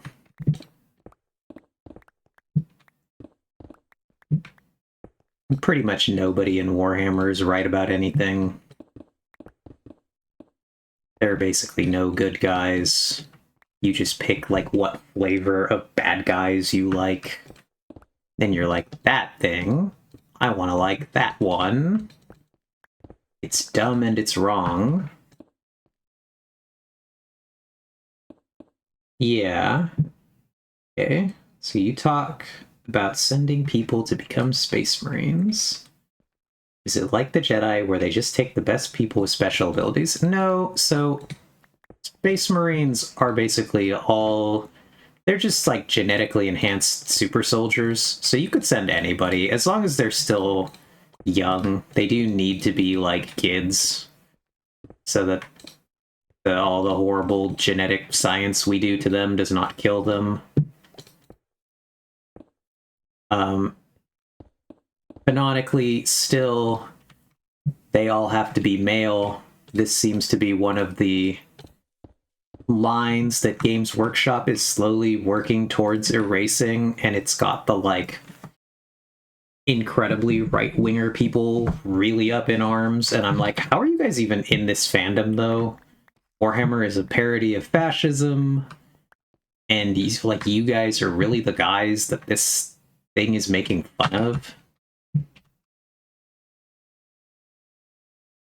But I do think that Warhammer is slowly inching towards that. Okay, so now the skylight is the same size as the hole, and I think we want it actually to be one bigger.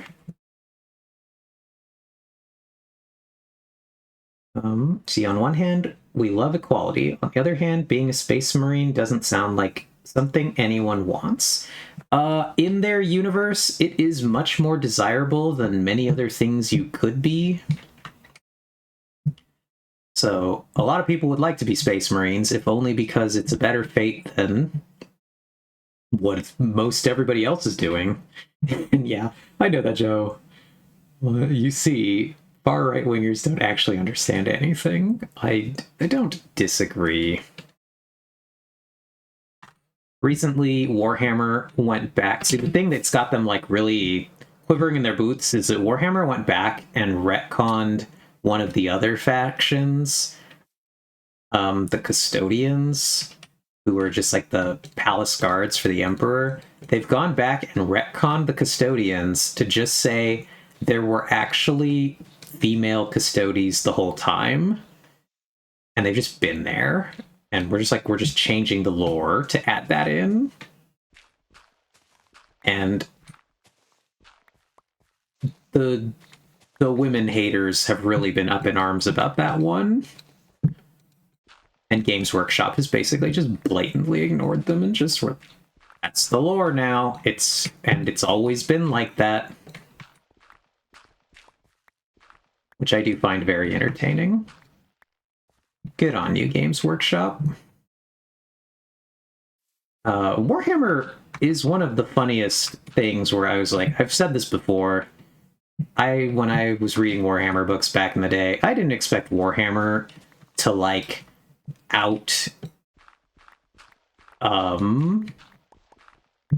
like, I guess, represent or like out progressive Star Wars when I was a kid.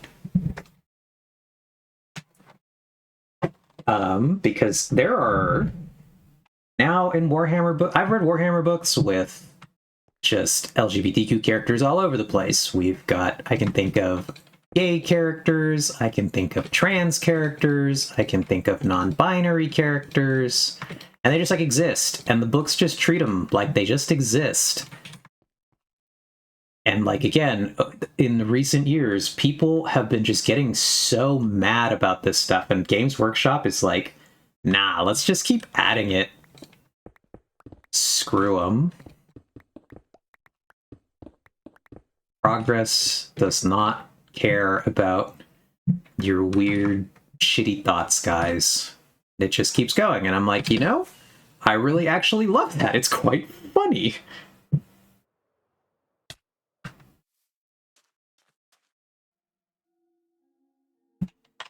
But yeah, well, when you explain that, let me go back here. Media literacy is hard for people who don't have literacy. Yeah, don't disagree. You'd be shocked at the amount of people who take HD2 shenanigans at face value. When you explain that, it almost sounds like they're intentionally trying to drive away certain types of people. GG, this makes me so much more interested in their stuff. Yeah, I agree. They really are like just adding the things that they're like, yeah, there's not a good reason not to do this, guys, so we're just gonna do it. And they don't talk about it at all after that. They really don't like, they just are like, yep, there were female custodies. They were here the whole time. And let's just not talk about that again. We're just gonna do it now. Pretend it was like that. Because it's a weird that they weren't there to begin with. I'll be honest, my earliest experiences with the Warhammer fandom were with the weird extreme right adjacent corners of it, so I just thought that was a normal thing there, and I just never paid it much attention. So I'm glad to know that they're not only not about that, but actively pissing those people off. Yep, they've been pissing them off for probably like the last 10 years. It's been quite fun, honestly.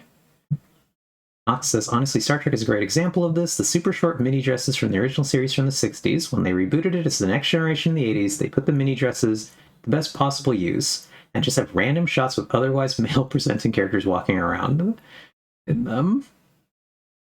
And then yeah, hi Vin, thank you for the sub. That's awesome.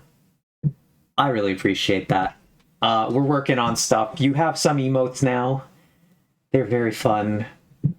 I am testing emotes, so we haven't quite pinned down what they're all going to be yet. We have the melons. We now have a new emote, which is in progress.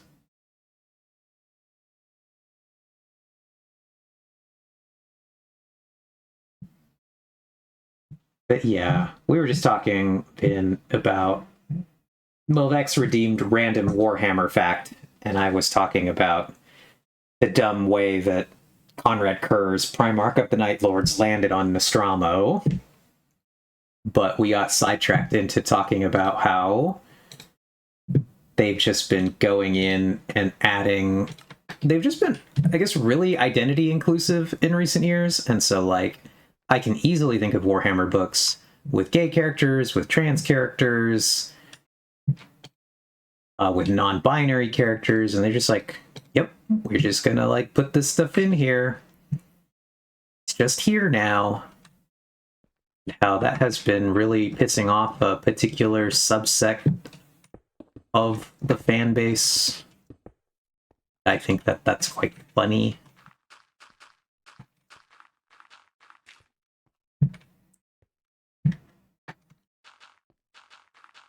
But I would agree. I would love to see more Sororitas stuff. The Sororitas, the Adeptus Sororitas is the comical all-women armed force of the church, because in the past they had a whole thing, the Age of Apostasy, where the church had its own army and blah blah blah blah blah. Anyway, they basically got kicked out, and then the church was told you can't have men at arms, and then the church was like, all right, bet, what about women at arms? And that's how the Sororitas happened.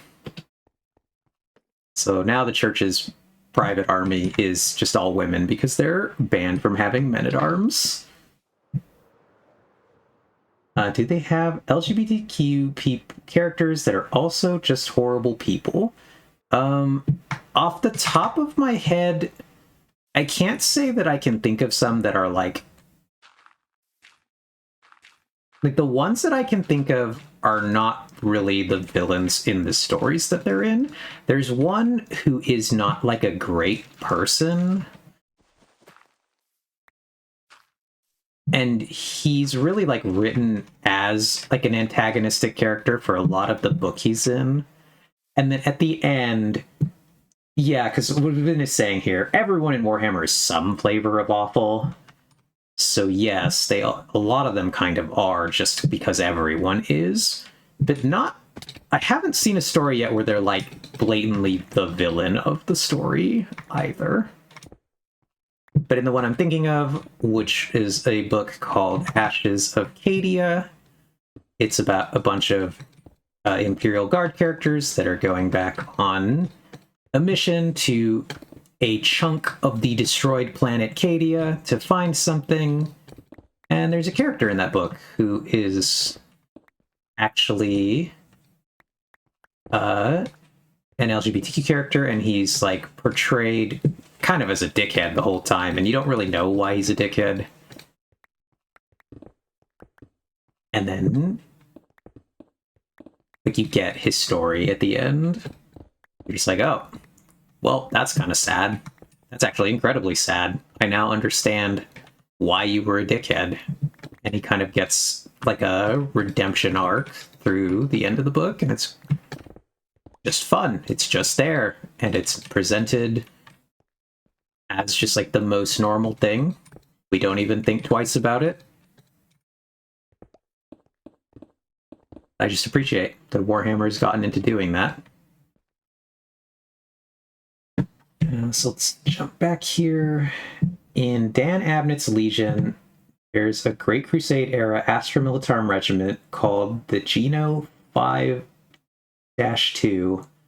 whose command structure is entirely female.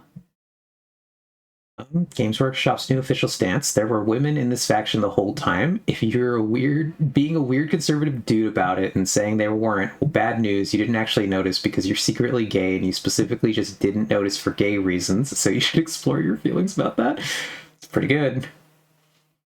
It's the new "we've always been at war with Eurasia." Joe's dream is to work for a company that will let him post this on their website. A few years and I'll be posting it on my former employer's website when the domain expires. Excellent. We love that. Yeah, so but like I said, when I was young, I would have never expected Warhammer to be a franchise of my youth that was really just I guess, inclusive. And it's so funny to me that that's the way it is. Because now Star Wars is just a garbage pit of awful. It's like, damn, how did this happen, guys? How did we get here? All right.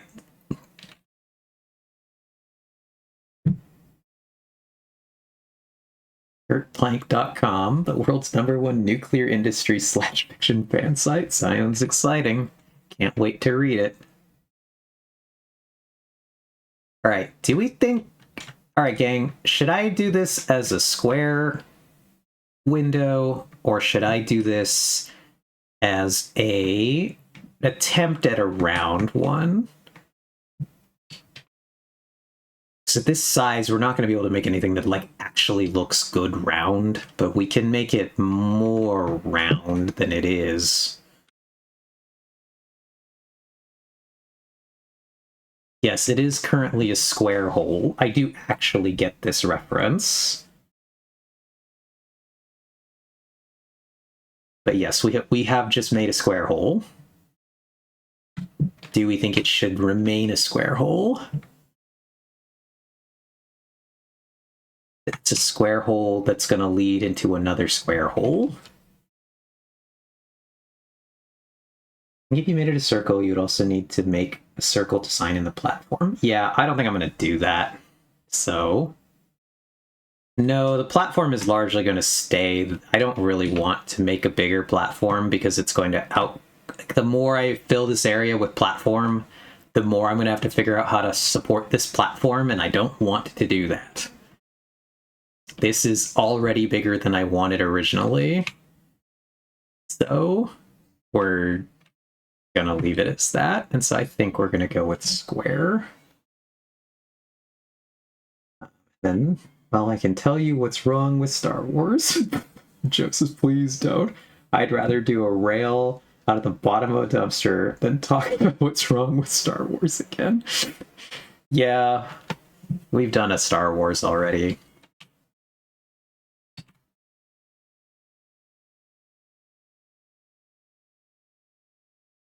All right, let's go fix that other hole there.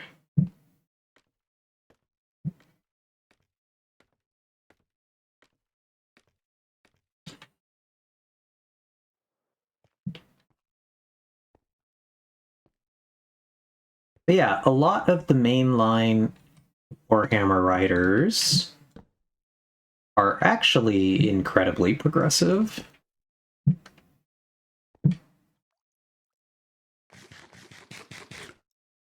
And as you've said, it's really like people with not a lot of media literacy who are just like, ugh, but like the weird, crazy religious fascists, I like those guys. They're the good guys. And it's just like, dude, I'm impressed you got, like, I guess I'm not impressed. My brain wants to be impressed these people made it out of school. And then I'm like, I guess I just forget that the public education system here in our country is like, let's just move you on. You clearly failed, but let's get you on to the next grade.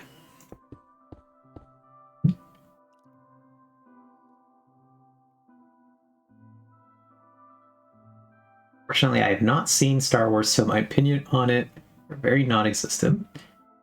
You're an age where I feel like you didn't miss out. By the time you are old enough to have good opinions, the train had sailed. Yeah. And then I didn't even know y'all could read. Yep.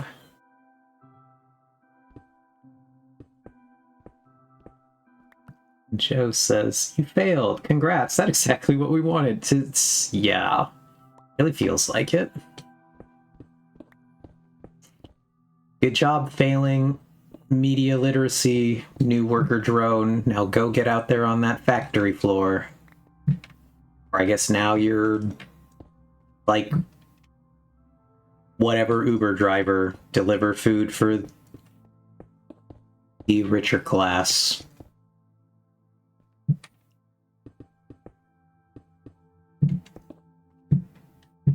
All right. That's good. All right, we got to shave off part of what we did the other day because this. Uh-oh, that needs to go. But now we're down. Yeah, we don't have any factories anymore. They're gone.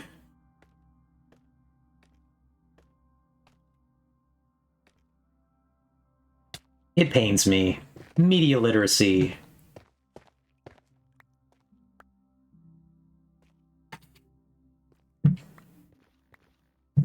I work factory adjacent, Vin. But yeah. Media literacy pains me, though, and I'm really, really impressed by just how bad people's media literacy has gotten in, like, only... like, how accelerated it's gotten with ChatGPT. I was talking with Ox the other day about the card game that I've been playing, the silly League of Legends card game, and talking about how the subreddit for the card game is like almost all posts that are people. Well, it's not all posts, but there are a lot of posts when it comes to rule disputes where people are like, ChatGPT told me this. Is this what I'm supposed to do? And I'm just like, God, what a miserable place we live in now. Not only are you taking advice from ChatGPT on how to play the game as opposed to reading the card, now you're making it everyone else's problem by spamming the posts with this, and I'm just like, why were we put on this earth? Just to suffer?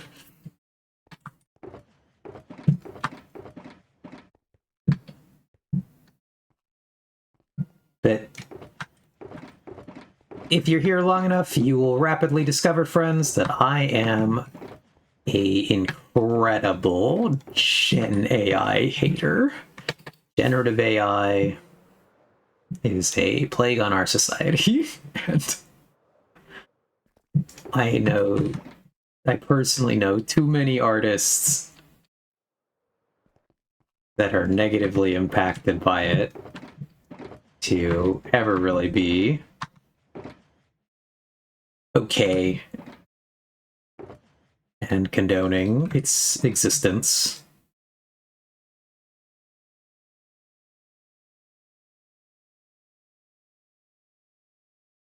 We're gonna make more of these. Fill some in. But yeah, I agree, Vin. AI terrifies me. Like, the ability to research and parse information is vanishing. It really is. People have gotten so bad at just, like, figuring things out for themselves. And, quite impressive. I can't wait to see what this technology will have done to people's brains in, like, another couple years. I imagine it's just gonna be way worse. How fun for all of us.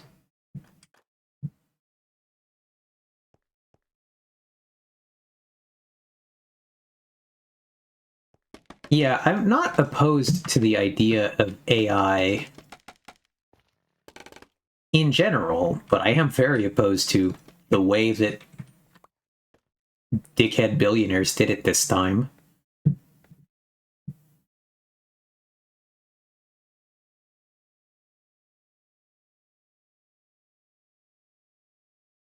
Well, I got bad news for you, Joe. You probably already are.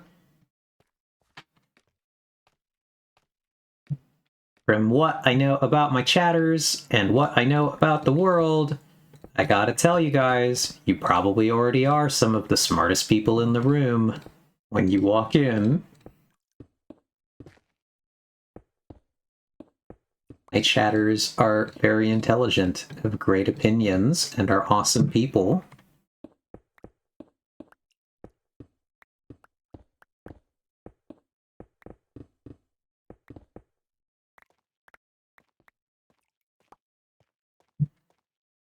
See, Vex knows where it's at.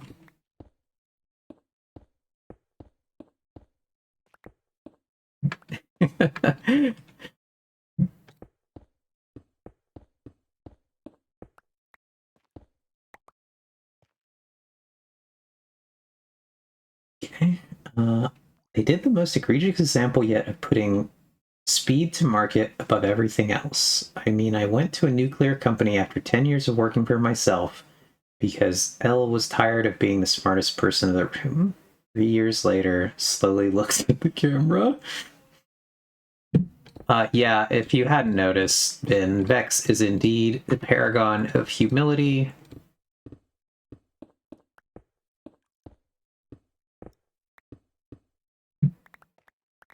But again, if you're here and you're one of my chatters, you should give yourself a lot of credit. You are all very cool, very smart people. I appreciate all of you being here.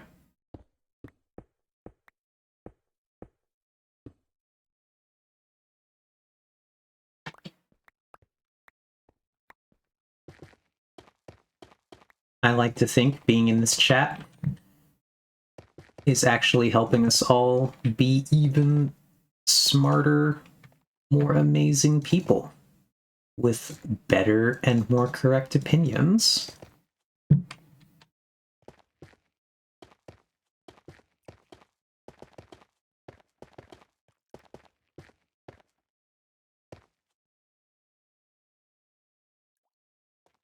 And, thanks, thank you. Glad someone else finally noticed.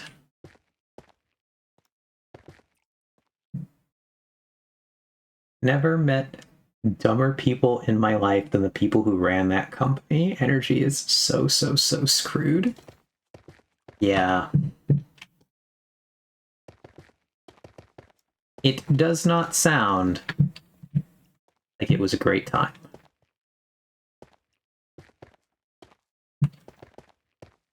Whee! Ding ding ding ding.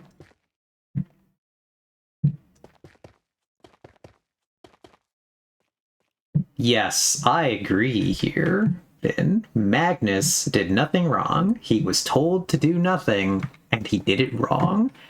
It is quite impressive.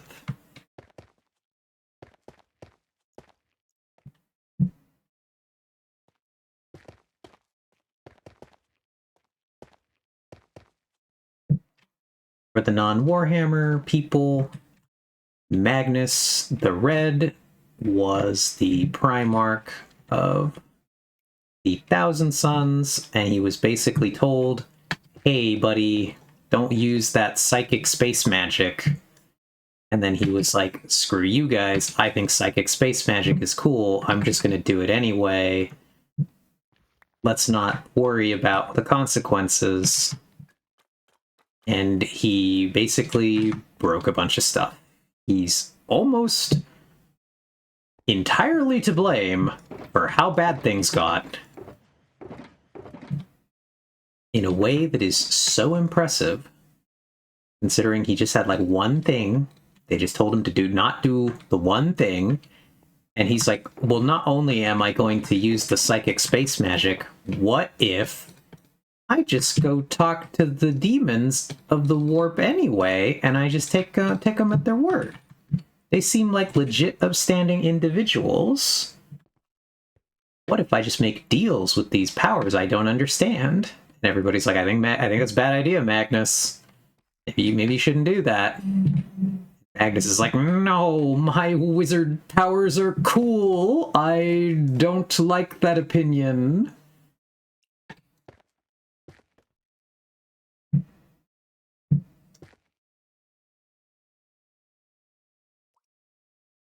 Don't use psychic space magic seems like a pretty reasonable request. It was. Was indeed. Oh god, we've fallen.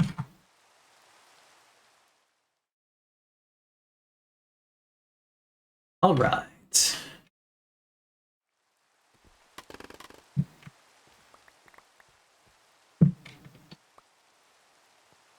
He literally tore open a portal to hell inside the Emperor's palace. He did indeed do that.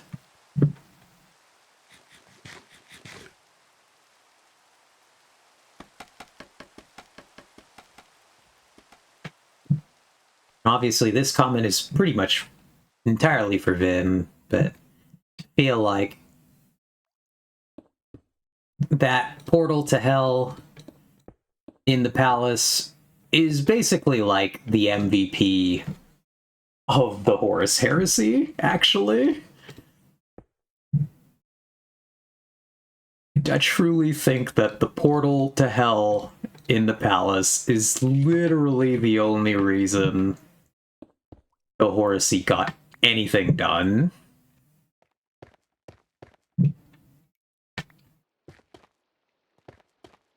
It's like, without Magnus's dumb idiot portal to hell problems, the Emperor can actually do things during the Horus Heresy, and like...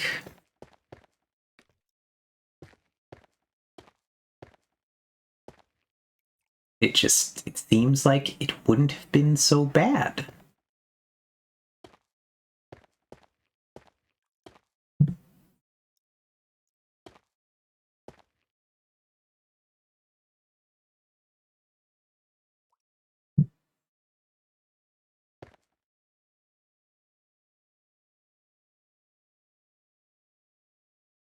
Magnus also decided that he wasn't going to check his emails after that. He was just going to go cry in his room about it.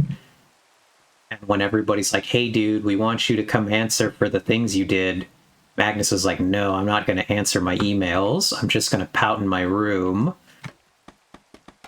Let's ignore the fact that the people are here to, like, bring me to justice and censure me, and I'm just not going to say anything.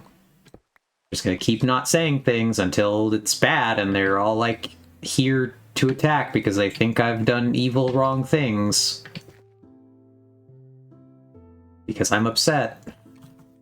And it's just like, good job, Magnus.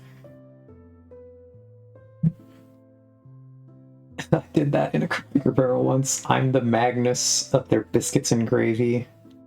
Like Magnus, I really should have known better.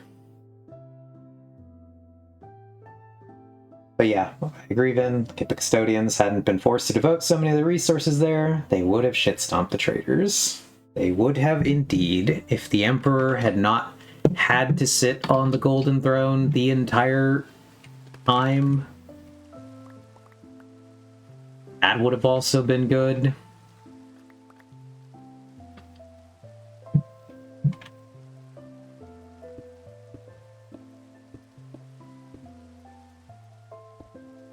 So, Magnus indeed did many things wrongs, friends.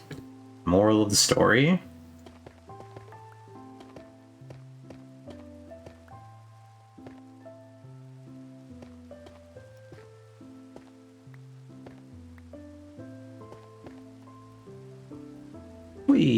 Nice.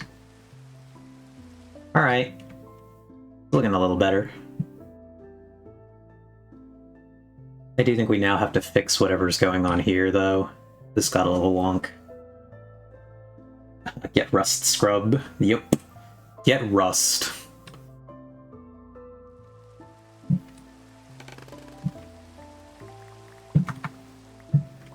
To be fair, in that regard, Russ also got, like, mad debated in that.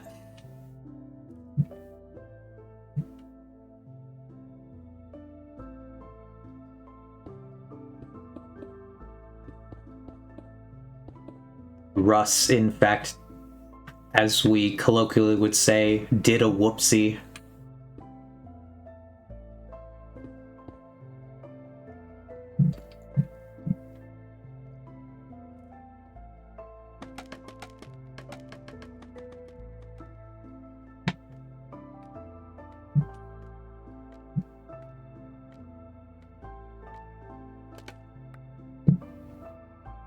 Really, he would truly go far as a politician. IRL? Yeah.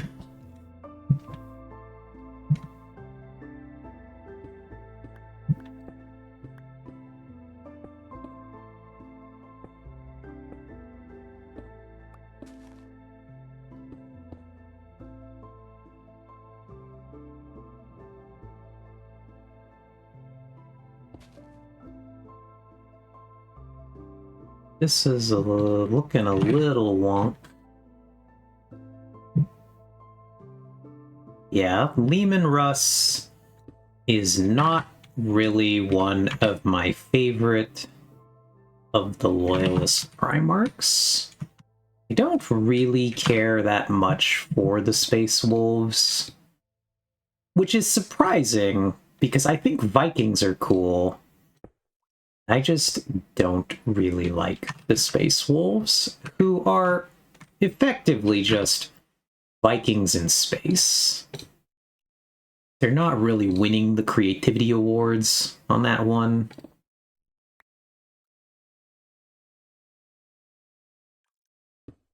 They sure are just the Space Vikings. Oh god, we've fallen again.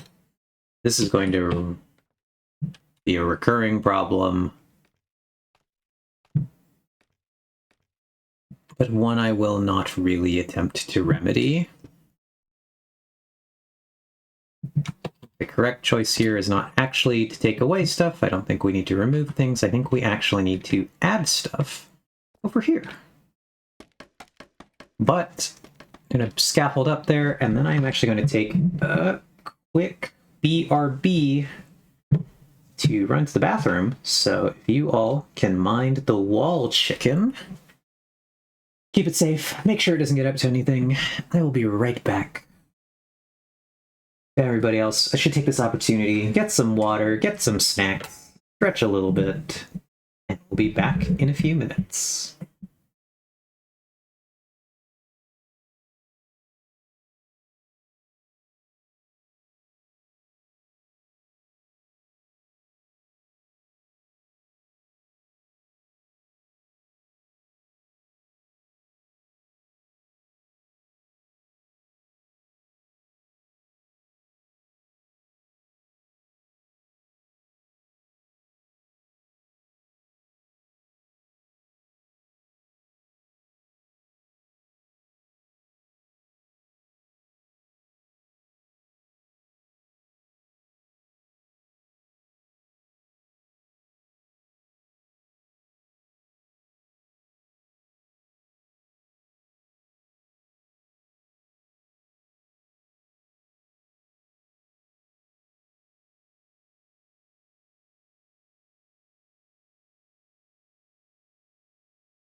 Alright, I'm back. I see we were discussing the wall chicken. Okay, but how funny would it be for Eve to randomly put up a BRB screen where the chicken just dies after like 2 minutes? And then Ox has indeed suggested she make a 1/100th chance it just walks away. I do think I would like to do that one day. That's kind of the build-up we're doing now, where I keep saying that, and I'm just like, all right, I'll come back, the chicken's safe. And I don't know if I'm debating whether I want to just make the chicken, like the BRB screen, actually just a video of the chicken? Because I could just change it. So instead of, I like that he's like looking directly at us, but I could just do this. I could just do a recording of the chicken being here like this.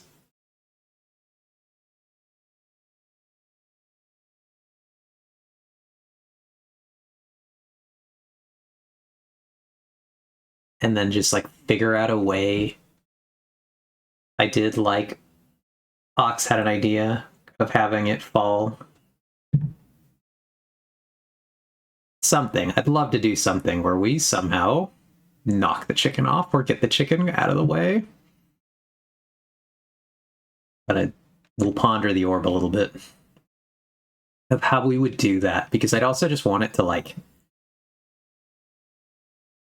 to not be obvious exactly how it happens, and I don't really know how we can do that. Can we move the mob?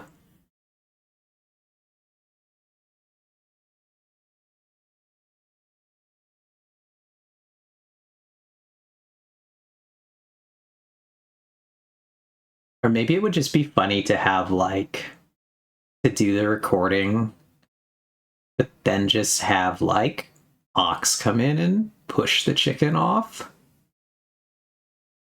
Just somebody come push the chicken.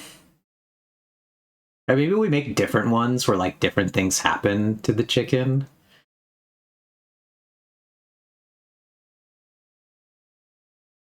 Because again, I'd love to just do one where it falls off somehow, but I don't know how we would do that without just a player coming in and hitting the chicken.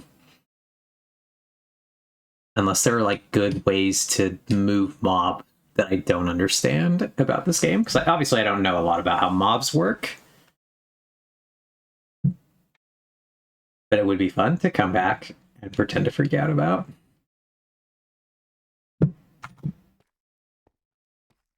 So you all get the forewarning. Anyone who's here right now gets the warning that that's going to be kind of the fun plan there, but just haven't quite figured out how I want to do that. There are a lot of things about streaming that I've not quite figured out how I want to do them yet. So we're tackling things one at a time. Working on emotes right now.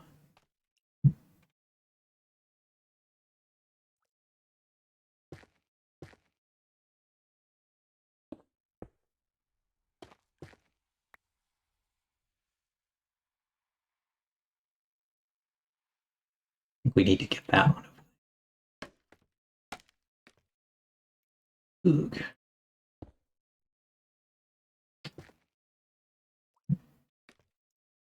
But yeah. Ooh, there we go.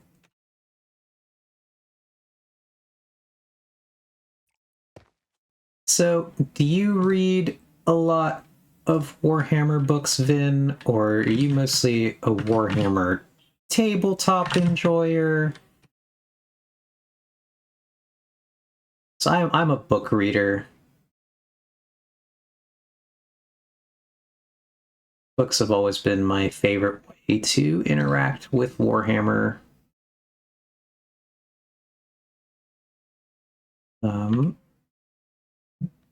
So yeah, I primarily read.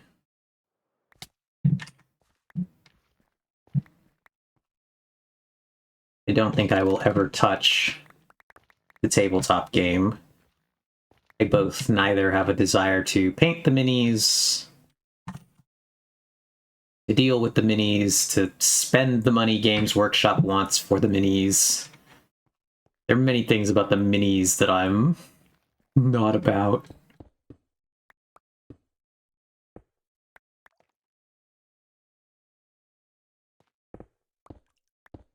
The price is quite deranged, gotta say.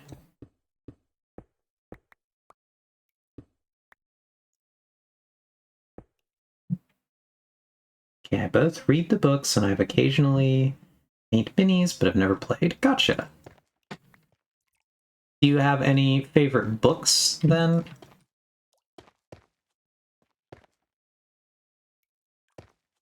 I'm always curious what people's favorite Warhammer books are. If they have favorites. which, I mean, is a fair assumption that people do. Let's be real.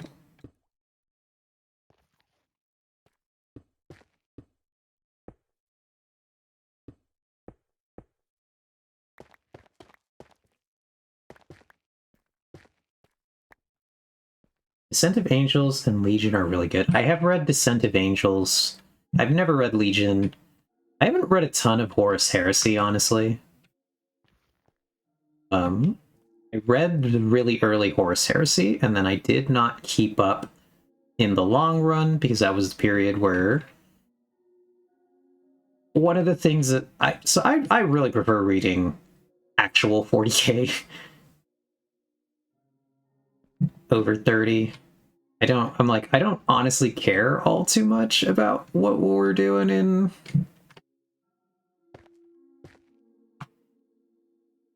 the adventures of Horus and fun friends doing a little heresy.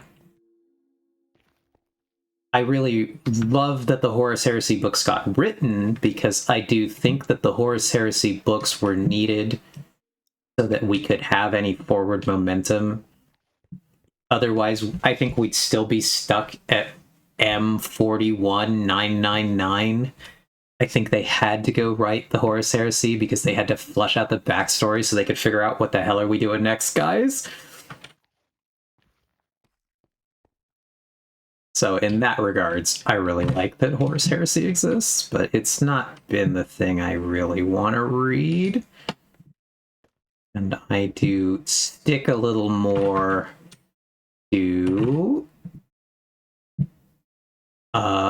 the era Indomitus stuff.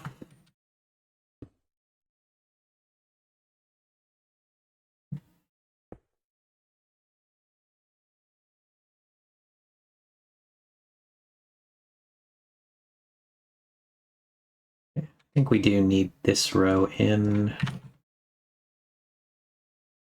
think we do need that one in. That means we need that one. I think other than that, that mostly fixes the problem here.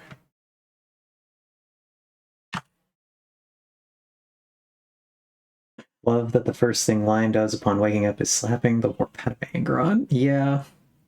Did you by chance read Lion, Son of the Forest? Out of curiosity?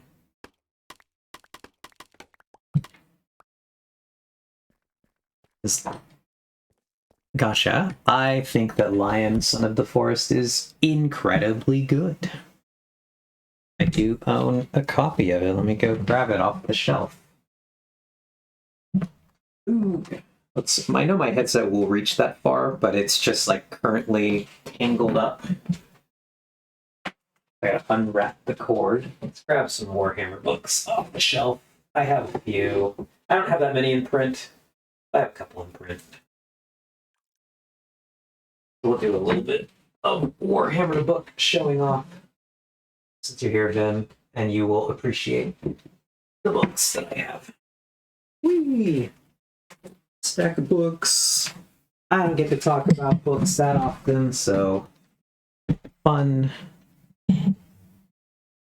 Yeah, I have a couple pretty big ones, but you have what Ox is referring to is I have the Nightlord omnibus. It is quite big. But I do indeed have a copy of The Lion, Son of the Forest. I really like it. I think it is quite excellent. I don't know if it's recommendable to people that don't read Warhammer because it has a lot of stuff that really requires you to like know the backstory and know the Horus Heresy stuff and all that things to understand what we're even doing. Why anyone cares about the Lion. But it's good. And like I said, this is actually one of the books where we get some just pretty good LGBTQ representation, just kind of casually tossed in there. Let's grab the one that Ox is talking about. The biggest book. It is so big. Have the Night Lords, Aaron Dembski Bowden Omnibus.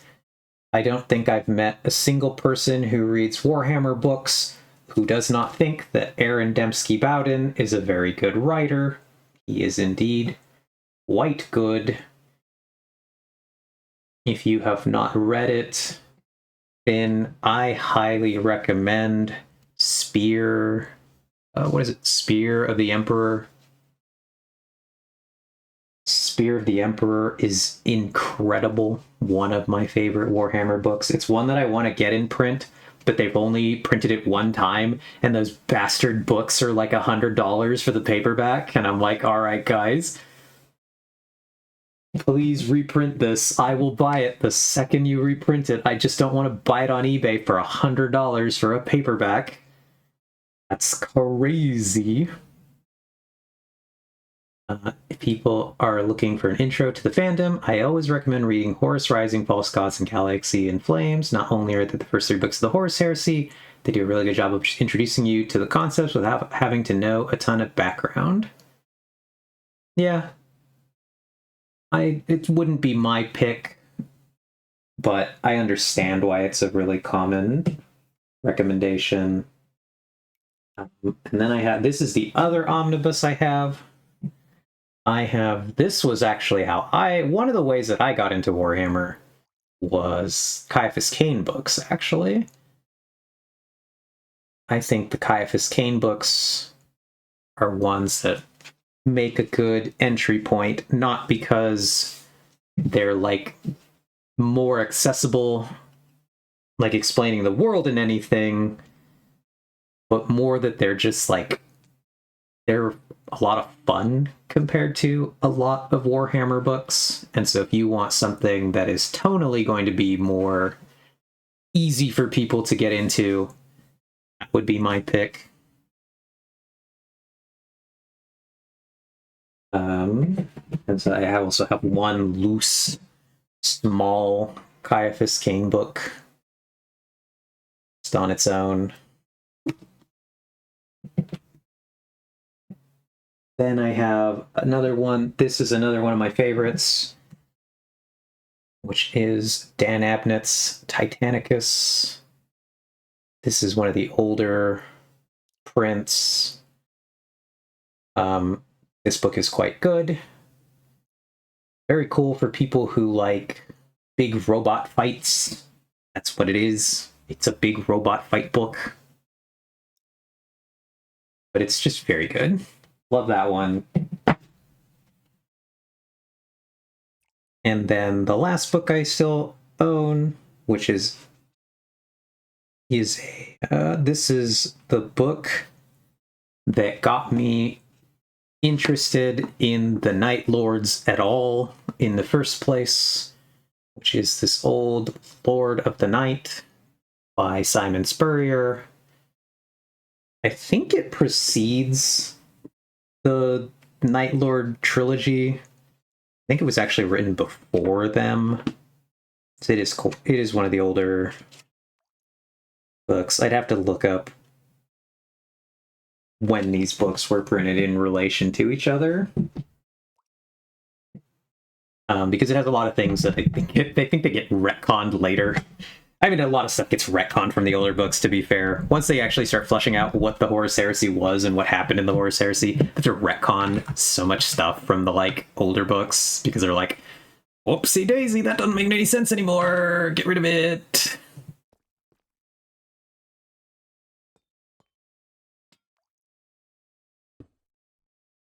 And I do find that quite funny. Yeah, also Flight of the Eisenstein and Battle for the Abyss. The latter in particular works really good as a standalone story that you don't have to read multiple books to get the full plot. Gotcha. I do like Flight of the Eisenstein. I do think that Flight of the Eisenstein was actually where I fell off of reading the Horus Heresy. I did enjoy it. I did think it was good. But then I think once you get... So if I'm not mistaken, I think that the first couple books, the ones you recommended, were from when they wanted to write the Horus Heresy, but actually just make it be like 10 books. And that's why, because I think one of my problems with those books, actually, the three that you recommended, is I hate the pacing of those books in relation to the rest of the Horus Heresy books. I think if they had kept the pace that they set in those books, we would have only had like 10 books and it would have been fine. But I think because they then decided to like slow it down and like really like not even slow it down, like titanically hit the brakes because they were like, oh god, we've gone too fast. We could actually milk this to be like 50 books. And they decided to do that. Suddenly we start getting like a bunch of books that are just like, oh, okay. We're like taking our time exploring like little subplots and all these weird other little things, and I'm like, but we really just speed ran the Horus Falls to Chaos thing. We just like really pedal to the metal. We got through that, guys, in a way that I retroactively don't like because we slowed down so much to tell all the rest of the story. But the most important part, we just kind of like, we really sped run that. And I'm like, what? Interesting decisions there, Games Workshop. Yeah, they went 6319 to Dropship Massacre in 5 books and then took they went from 6319 to Dropship Massacre in 5 books, then it took like 100 to finish the siege. Yeah, and so that's probably my biggest gripe with the whole thing, is it just like, I wish they'd either committed to doing it in 10 books or they had committed to doing it in 100 books from the get-go, and instead we got 3 books where they were going to do it in 10, and then a shit ton of books where they decided to slow down and do it in 100. And it's just awkward pacing. It's so awkward. Too funny.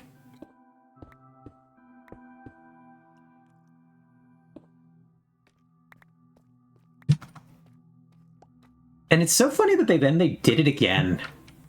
Because when they did the Gilliman stuff, and they brought Gilliman back, and they're like, and then Gilliman woke up, and he did this 100-year crusade to retake the Imperium, and he arrived at Baal, and like now we're 100 years, and then they were like, oh god, go back. We gotta slow it down. And I'm just like, guys, did we not learn when we did it the first time that maybe we should take it slow? I guess not. I guess we didn't learn that. And I just think that that's incredibly funny.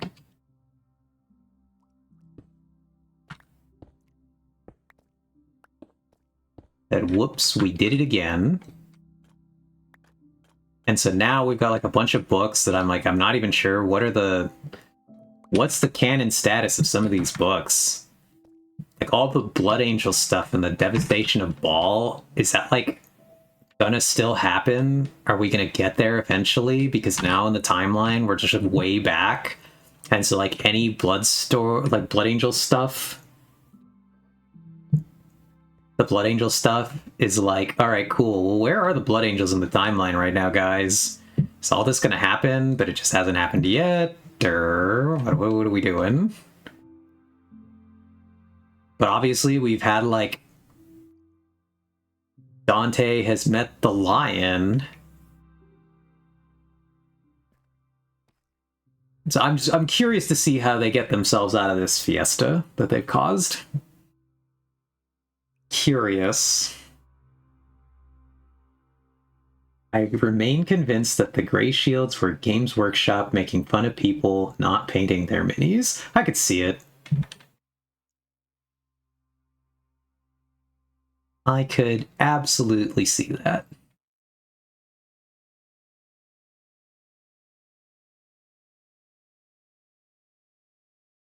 All right. So I think our terrain is in here. Now we can start pondering the orb on this window. Because I think I want to use copper in the edge of the window. But I'm not entirely sure how yet. So we're just gonna get up there. We're gonna start building.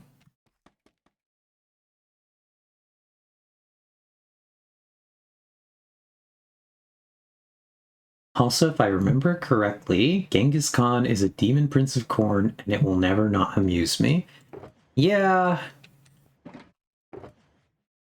Old lore is quite wild, and I'm never quite sure what is still canon and what is not canon.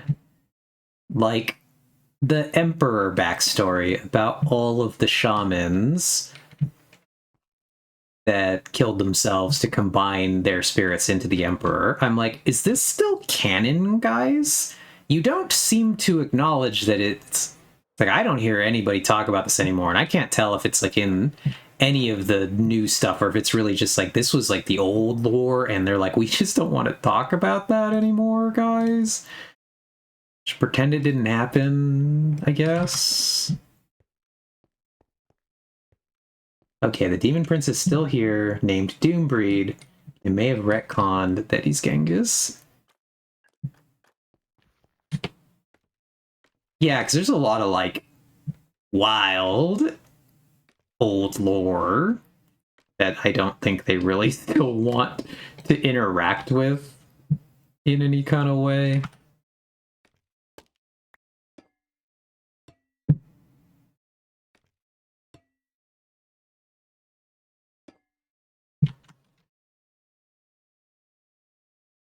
So, do we want to have this totally recessed, or do we want to have it one out with the stairs as like a...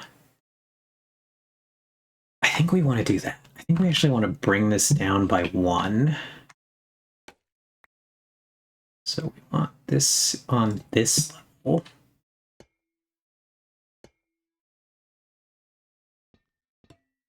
Ding, ding, ding. Oh god, they stayed up there. Ow. Ow. That didn't work. There was a lot of old allegory that the Emperor was Jesus. Yep, there are all those, like, all the stuff that's like vaguely real world related. I'm like, I'll be shocked if they want to keep that.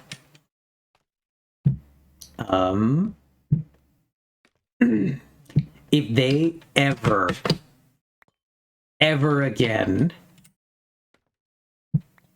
mention the Daemon Kilaba, I will be shocked if they ever mention that again.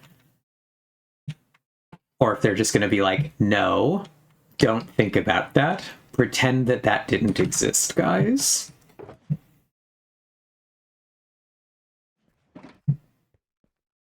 We don't talk about the Daemon Kilaba. Yeah, this is the one where I'm like, don't look it up. Don't do it. Just save yourself the sanity. This is garbage old lore that I'm really confident just retconned away. We're just not gonna think about that. We have to acknowledge that Uriel Ventris does still exist, but let's just not talk about it.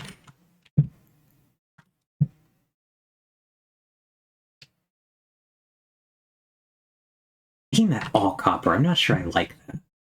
We gotta commit. We gotta like keep building this to see what it looks like. I don't think I like it already. Yeah, did C.S. Lewis write Warhammer books? Would not.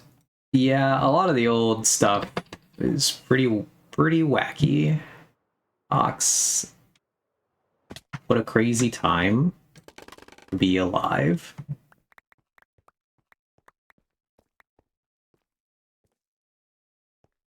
Can I put scaffolding on a shulker? Yeah, and put scaffolding on a shulker? That's funny.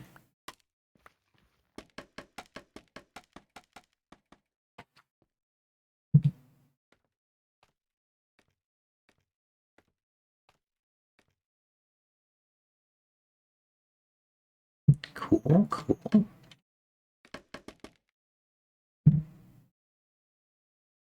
No, I think it doesn't work anymore. We'll try it when I get back down there. But once I did it, I was like, oh wait, I'm pretty confident I've done this before, and I know it just does not work.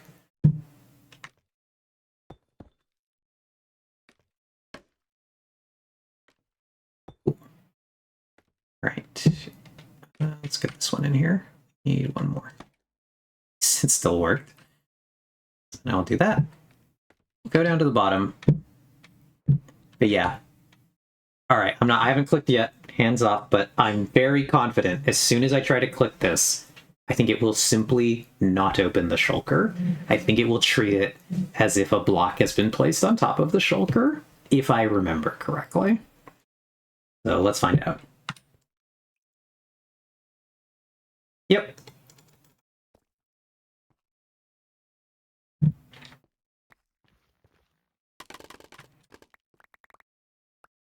That is indeed how it works.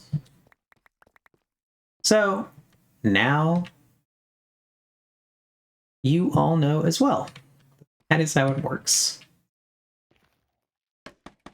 Will this information ever be useful? Probably not. But you know it.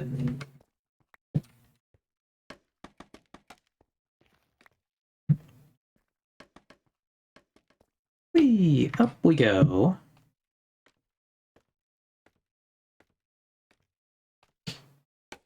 Ding.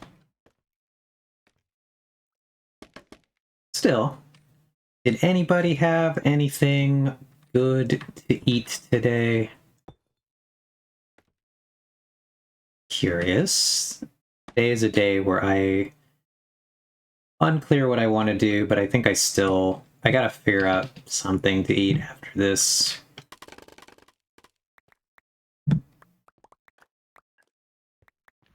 Okay. Ox says, I had leftover prime pizza from last night, but it wasn't actually good because I think I left it out too long. Oh, that sucks. Was it just the pepperoni one that we usually get from Prime? Or did you get something else? And then Vin says chicken Alfredo. That's fun. Was it chicken Alfredo that you made, Vin, or was it chicken Alfredo that you got somewhere? And yeah, the spicy pepperoni, but I added sausage like I usually do, and bacon I usually don't. Interesting. What was any particular part of it tasted bad, or just kind of all across the board tasted bad? Just slightly off. I gotcha.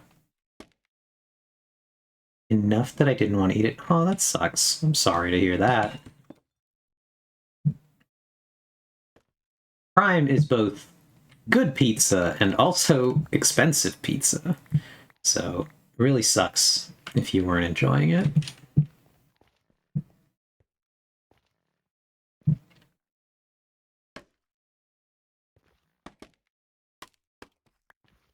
After stream, we'll see what I do, but ordering not good pizza might be on my list of things to do.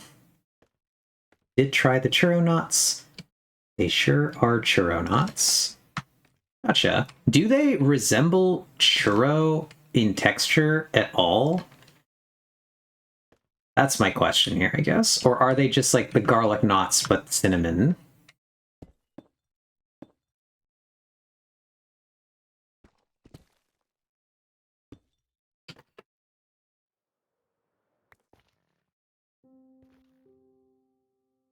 All right, yeah, see. Just doing exclusively copper, I don't like it.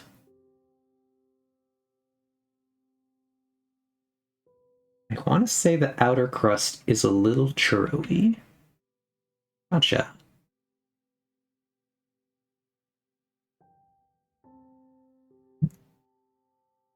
But it's def a bread, not a churro. Yeah, see, this is too bright in a way that I don't think works.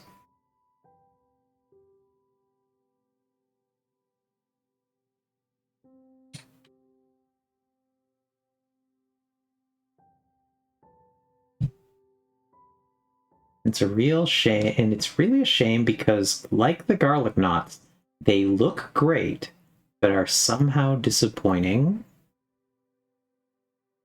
And I think I might have got misgendered. Oh no, I'm sorry to hear that. Just when you went to pick it up, or... Well, regardless, I'm sorry that that happened to you. I hate...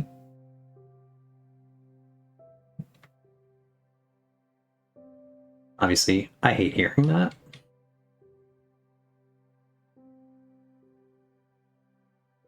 Okay, where are you gonna figure out?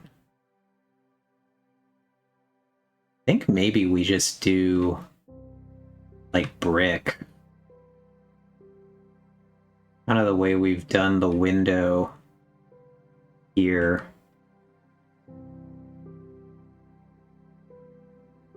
I literally have never realized this, but I didn't finish the inside part of the window here.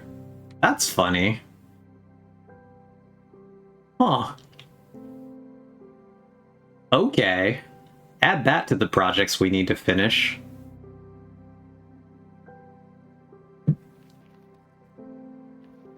That's so weird.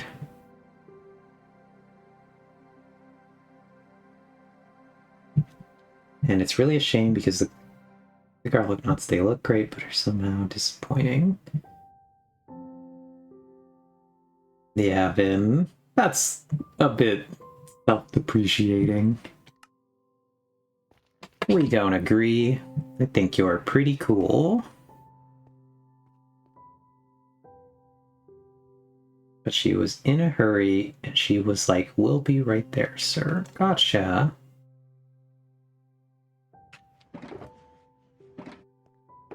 Well, it makes me think that she was talking to somebody else, because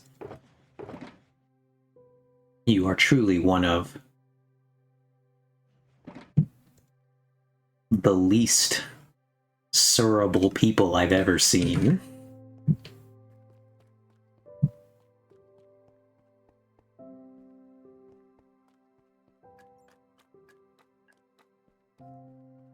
Okay, so we're gonna try... Let's get back up there.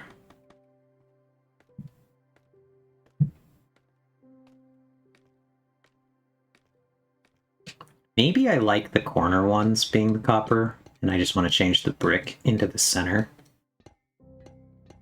We're gonna try that first. I think maybe that'll solve my problem that I'm having here.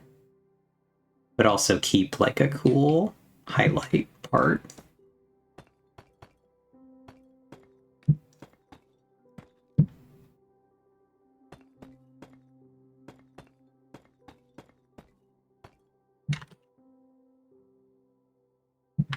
Yeah, see, I think that looks a lot better.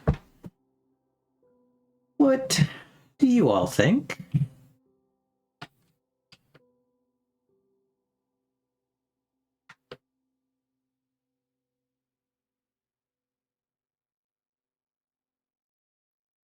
Eve, does it bother you at all to do this kind of building on stream? I would say no. Does not bother me. Because I know kind of what you were mentioning that about the... Yeah, you were saying that. Like for my streams, I like to be confident that I'm going to have a product worth watching, which I'm not saying that you don't. No, but I understand what you're saying. I but it bothers me that I don't know going into it. So yeah, I don't get that level of... This one I think actually does need to be a clear glass. I think like the other window, I think it's got to be like this one and not like the greenhouse ones.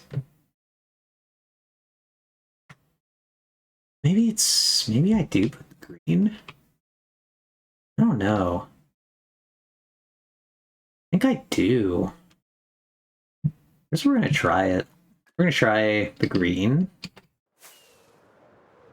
But yeah, I don't quite have that. I've heard Acorn talk about this same thing too, of like really worrying about how the build is gonna look and whether it's gonna be good and all that. And I don't know why I don't quite get that. No, okay, we're flip-flopping again, but I think I can foresee a problem here. This is one of the things I don't like. When I do BSL inside the greenhouse, does the light coming through the green glass turn green? Like, if I get rays of light, will they be green tinted?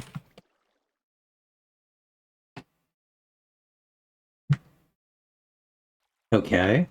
Because that's what I don't really want. I know by default, Minecraft is not going to tint the light coming through particularly green, and so I can use the green without making... Because if it's going to make what's underneath green, I don't want that. But I do like the look of the green. So, like, that's the problem here. So I would do clear if it was going to actually tint the light. There we are. There's the hole. Here is the square hole.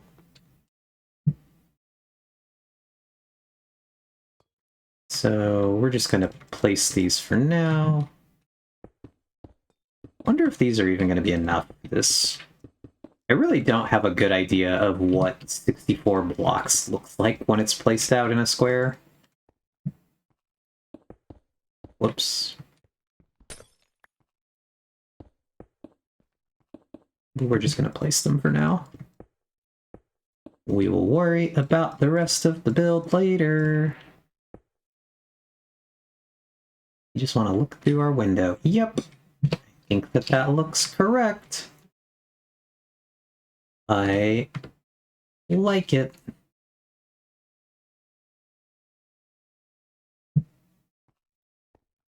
Okay, we're gonna break a hole in the center again. I want to be able to get in here. Okay, and well, you can always swap it out if they change that in the future, but Mojang has generally said no to colored light in the past. And Vince says Mojang is wrong. Yeah, I would not want colored light here. I could see... Oh, you know what I should have done? Should have done this.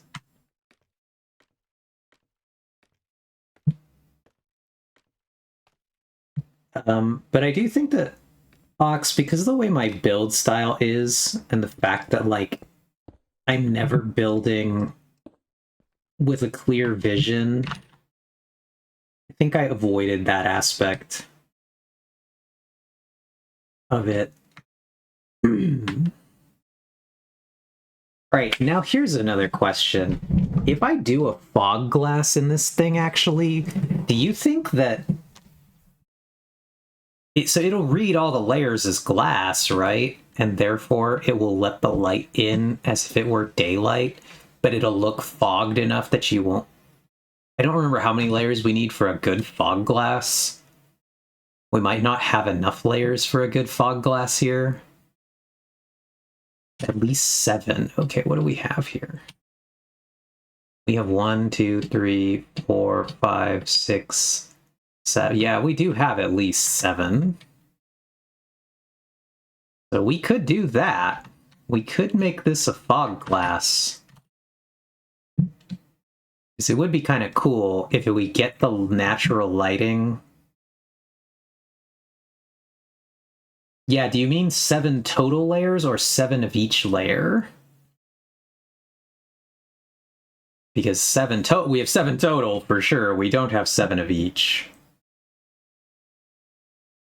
Because I know it's alternating. We have built one fog glass over here. Let's go look at our one fog glass. And I think that that might be fog glass for total opacity, but let's see how many layers deep we're here. We're quite a lot here. Because we have 1, 2, 3, 4, 5, 6, 7, 8, 9, 10. We have 10 layers for this one. And this one is actually pretty total, so I think it's only 10 then. 2, 3, 4, 5, 6, 7, 8, 9, 10. So yeah, I think we have enough space for one. So in here we have 1, 2, 3, 4, 5, 6, 7, 8, 9, 10, then 12. We've effectively 12 layers to work with. So maybe that's what we do here. Maybe we make a fog glass. Yes, I do. I know. We're gonna dig. I just didn't do it before I did this. We will indeed be digging a hole. Diggy, diggy hole. Diggy, diggy hole. Which again, I did not have Diggy Hole sequel on my bingo card today. But apparently, that's what we get.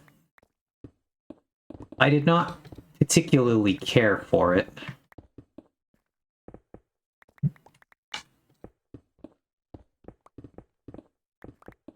So I will probably not be listening a lot to the new Diggy Hole, but it is funny that we made one.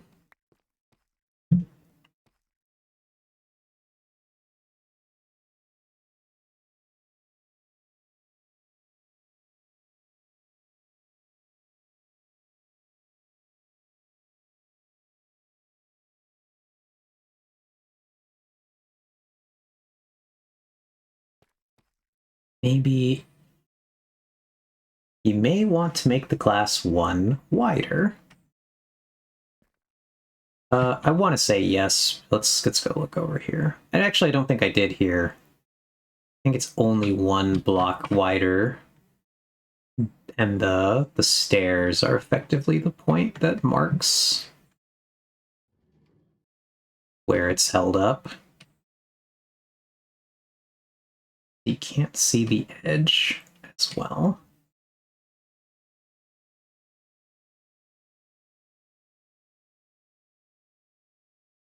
Yeah, I don't know. I'm contemplating if I want to revisit the design that I did over here with the lights, but maybe actually try to make them work this time.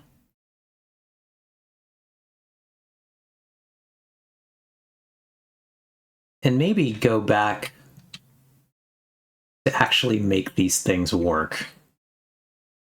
I do think that maybe I replace them with copper bulbs just because copper bulbs are real now. I don't think I need to though. I actually think I like the way that the redstone ones look. But I do want to actually learn now how to make them light up in sequence in a tower, if possible. So I don't know if that's doable. I've seen them light in like a circle going around, but I'm not sure I've seen them going, and I would want them to be descending so that they look like they're traveling down into the darkness here. That was the original idea here that I just was not technically skilled enough to do at the time. I had no idea how I would get that accomplished. And that was with those old tower stacks that were used to be here. I'm sure you remember those, Ox, or maybe not. They were like a weird little side detail. But they were there for the longest time. That's what those were about. And so I'm debating if I want to try that again over here. Actually build in the mechanisms to do that this time. And so if we do that, we do need to be able to see the edge. If we just want to make it wider and not see the edge, we can do that too.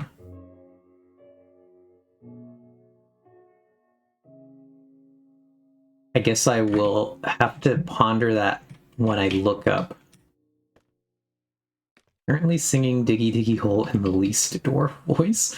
That's fun.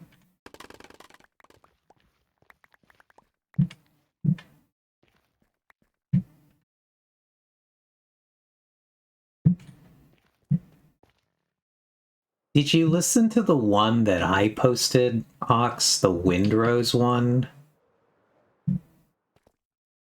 Because that is really the Diggy Diggy Hole of my brain. It is absolutely the Windrose one, and not the actual original Yogscast one. Because I didn't hear it, the Yogscast version. I heard then, yeah. Agreed, Ben. I love Windrose. Windrose is good. That Diggy Diggy Hole cover that they did is excellent. That is actually how I learned about the song at all. And it says, yeah, I feel like you sent that to me long ago. Yeah, because you obviously knew about it. That was when you had originally recommended that I use that as my stream intro. Which I do think would have been fun, but also I don't really know about... That seems like a copyright adventure right there, and I don't really want to do that.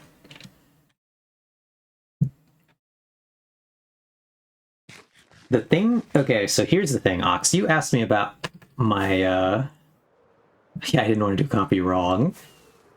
You asked me if I feel like trepidation about building like this on stream.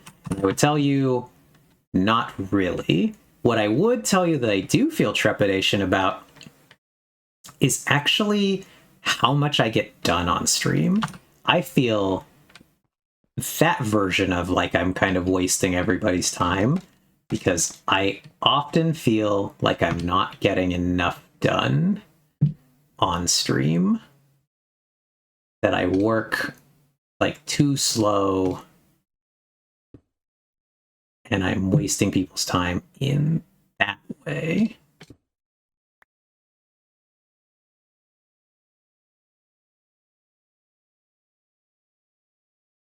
Because I do work... I definitely do get more done not on stream, obviously. I think that's probably pretty much true of every Minecrafter. That it's just easier to work off stream. Because you can really just do the, like, the autism tunnel and just focus and be like, I'm gonna just do this one thing and I'm gonna shut down the world and I'm gonna get it done. Move my water tube. There it is.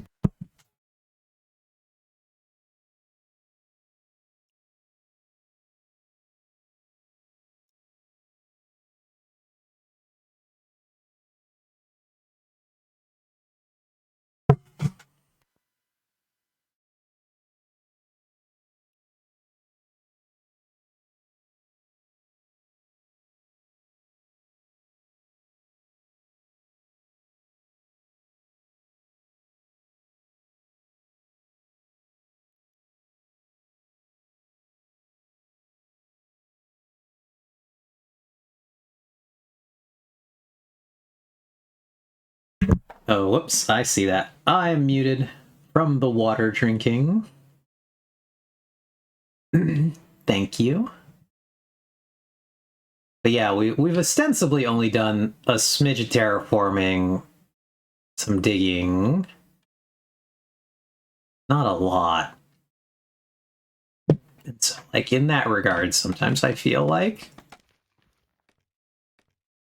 I should be getting more done. And that's the moment where, like, my brain does think, like, what if I really did have a plan and I came in with exactly what I already wanted to build and we could just Or like go into the creative. Like we could copy this whole area and we could port it to the creative world and then we could just work on it over there. And like, I don't enjoy working that way. I've mentioned this before to Ox, but it's just not really my jam. And so I'm not going to start doing it for stream because I don't want to. But I do always feel a little bit like that does make me, air quotes, worse at content than I could otherwise be. Now you all might be wondering what happened right here, where I just came over here with the scaffolding.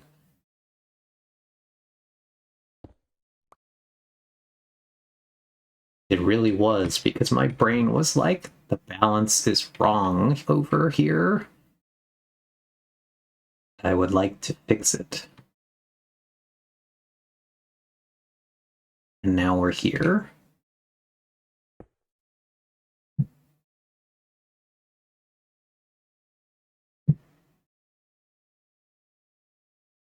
This is really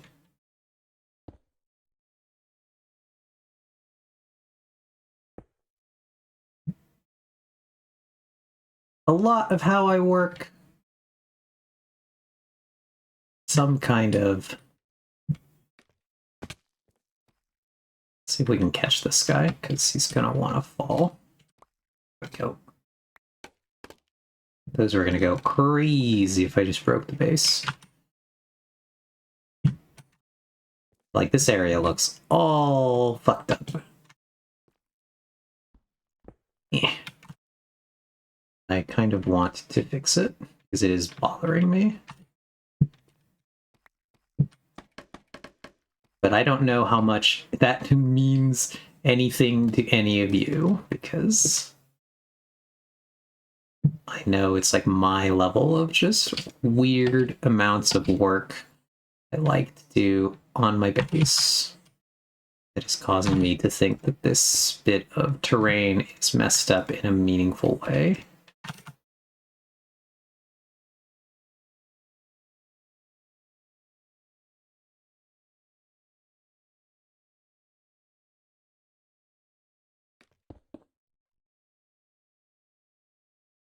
Okay, we're getting somewhere. This is looking more correct now. And this one has to be there.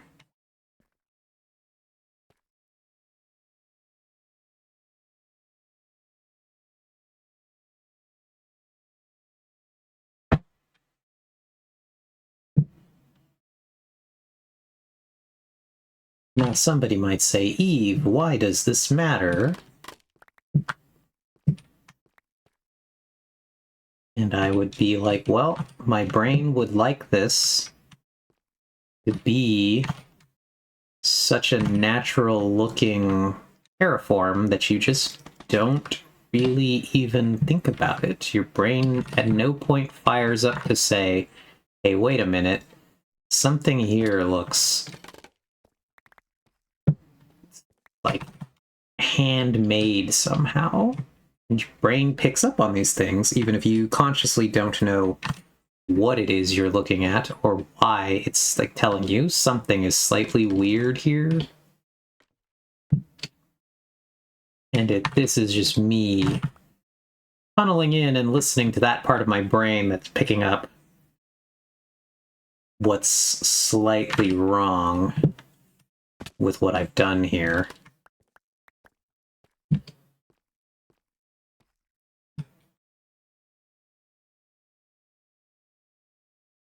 Some degree of pattern recognition that my brain is doing to pick up on subtly what is incorrect about this in regards to terrain generation.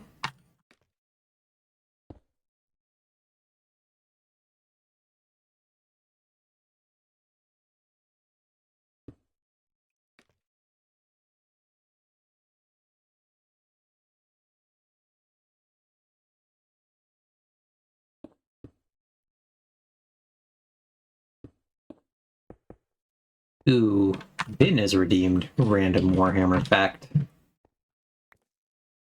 Which is funny, as Vin is a Warhammer knower. Redeeming random Warhammer fact.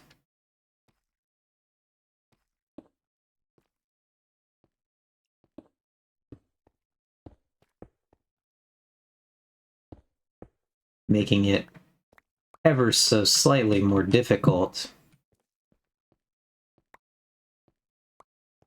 See if you can get one, I don't know.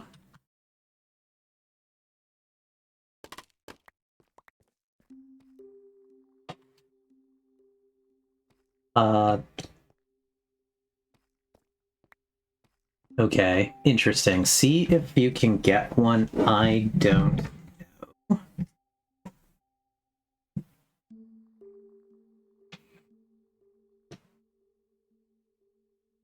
I mean...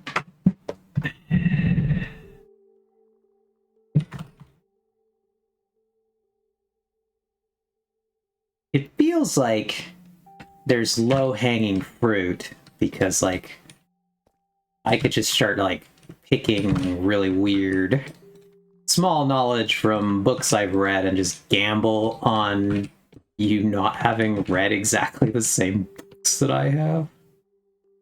And so, like, I don't really want to do that. Give me 1 second to get this. I think that looks fine.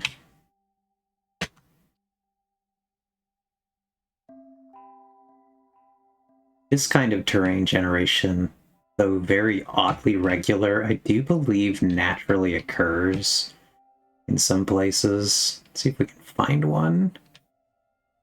Hard to say that anything is truly naturally occurring generation here at all anymore, but I do think you see this is natural because it's gravel. I haven't touched it.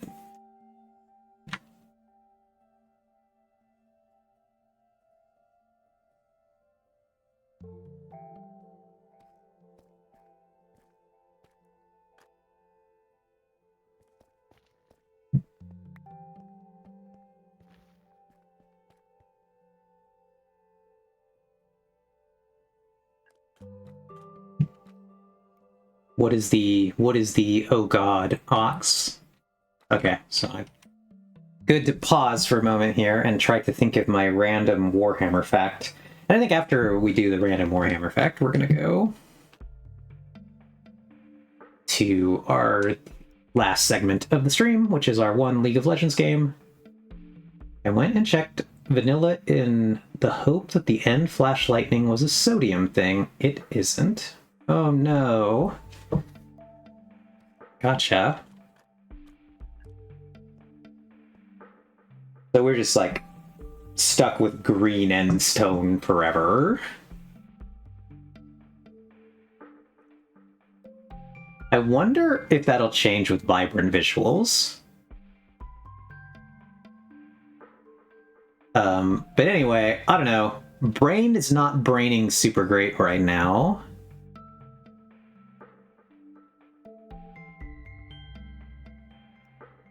And so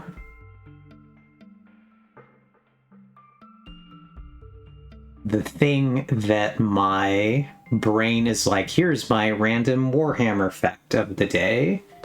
Did you know that some Titan princeps are fully in amniotic casks, but much of the Titan crew, actually pretty much all of the rest of the Titan crew, to my understanding, is just hard plugged to the manifold rather than in amniosis. It is only the princeps, and only from some forge pattern.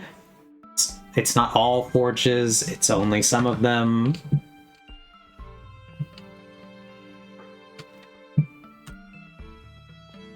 So there's, and with a lot of the smaller Titans, I believe Warhounds are all hard plug. I don't think they do amniotic casks for Warhounds at all.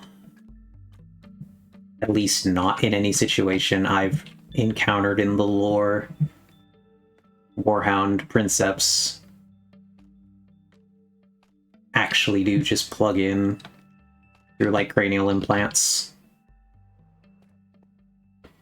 Yeah, so then the casket, unlike the dreadnought, well, I guess that the dreadnought, they actually can, you're like permanently in the casket, but they can remove the casket from the dreadnought, and it's like that the princeps can be removed from the Titan, and in fact, for long travel, like between systems, they do take them out and they put them in like a suspended animation, because the Mechanicus is just like, we need these fuckers. We only have so many really good Titan princeps. These guys are so important. We need them to live as long as we can. So they pull them, they put them in stasis.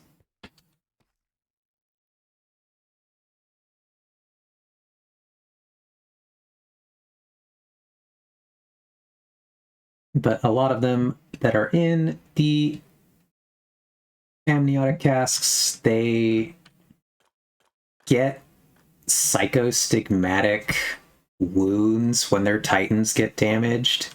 They get wounds in the same places that their Titan got hit and things like that. Just because their like brain thinks, I am the Titan. I have been shot. Oh god.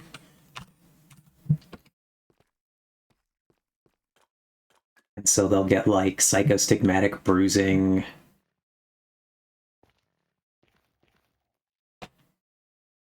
But yeah, it is that. It's like if you remember correctly, the traits required for princeps are stupid rare. Yep. And so they're just like, anyone who can process this is like so exceptional. We need these guys to live as long as we can, because like good Titan princeps are 1 in a million. All right, yeah, I think we've made good progress for today.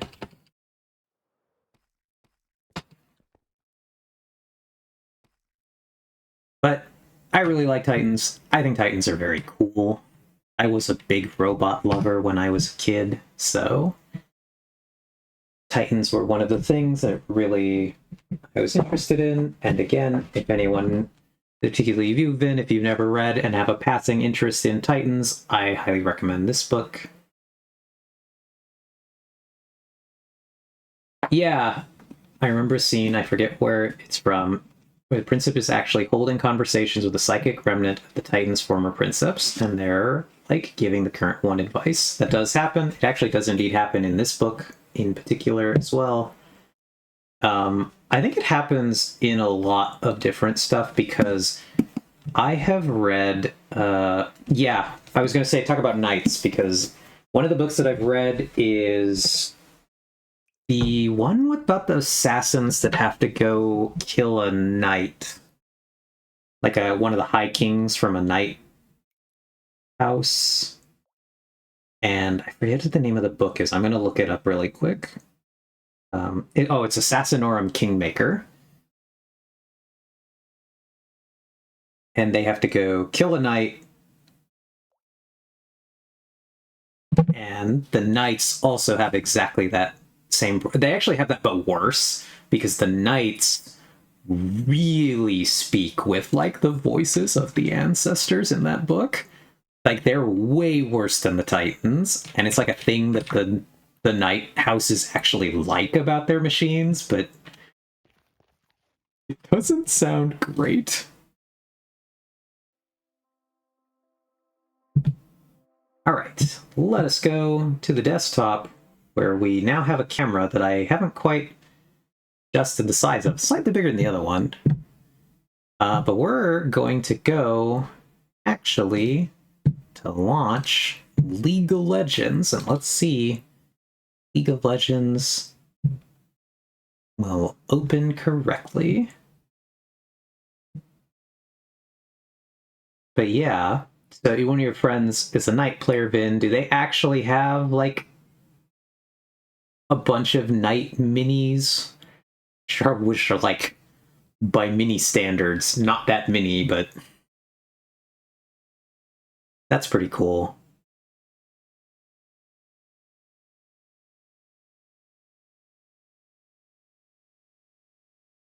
I want to say it's knights or titans that are the whole it might be knights. It might actually be knights that are the reason we have the Horus Heresy at all. And it's like, because in like one of the original editions where they like introduced knights, they wanted to have Chaos Knights and like Imperial Knights, and so they just tossed in why. So we wanted to have the same model, but we wanted to have them fight each other on opposite sides, and we had to make an excuse for why it was the same model. And they like casually in the lore tossed in the Horus Heresy and didn't explain any more about that. And now, it's like, it's Knights or Titans. I can't remember which one it is, but I think it's Knights are the whole reason we have the Horus Heresy. It's because this dumb lore tidbit to explain why we wanted to reuse the Knight model for bad guys. And that kind of cracks me up. Oh, he's sending me painting pixies, theming each one after a different Vocaloid. That's funny. Okay, so League of Legends seems to have actually not launched on the first time I clicked on it. We'll see if it's actually doing anything this time, but this may be the time that League of Legends fails to launch. There it goes.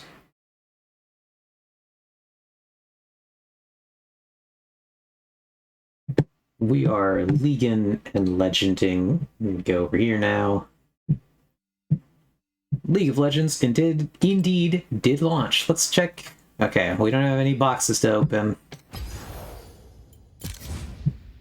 So we will queue up for ARAM. Let's get in it. All random, all middle. It's gonna be a party, friends. I'm very excited to see what we get.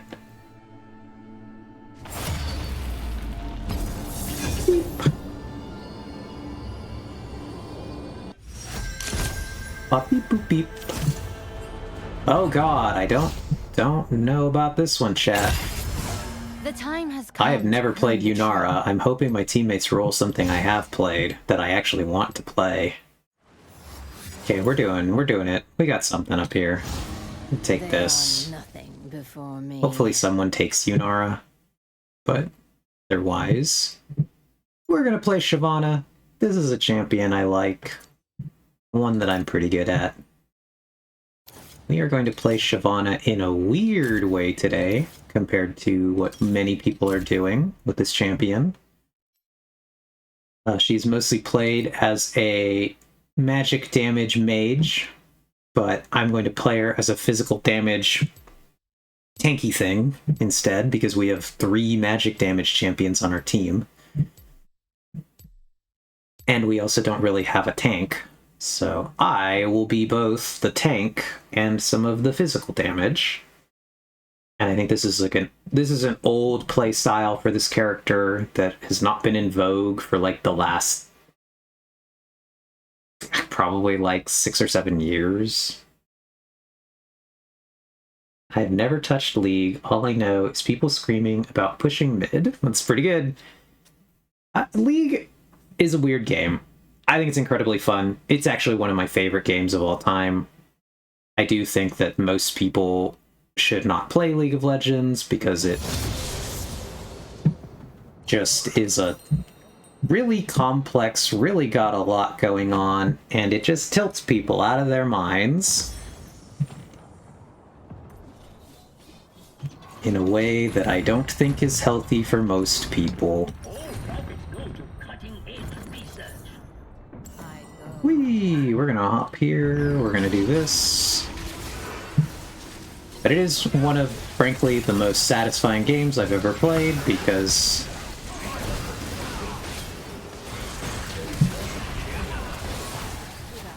it's quite good.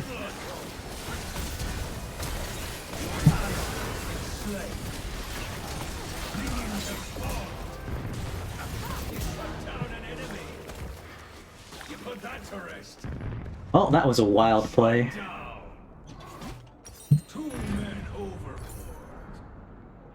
I had to turn right there because I realized it was the perfect opportunity to go for the double kill, and it paid off for me.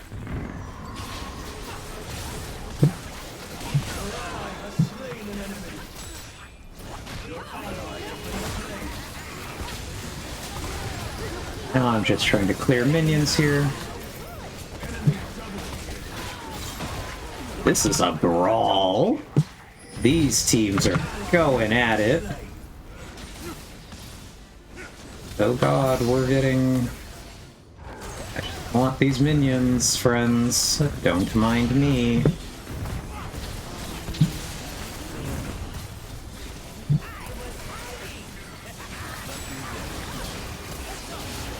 We get a lot more money than people, I think, expect from killing the minions, and so I really try to get them because I do think it helps a ton. Ooh. Ooh.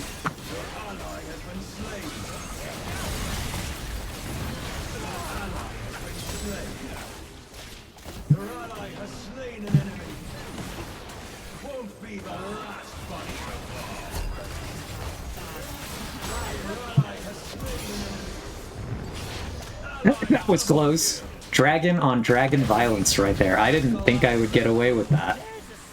I had to try. That guy's gotta be a little annoyed. I lived with so little health when I killed him. I really like the piratey music of this map, though.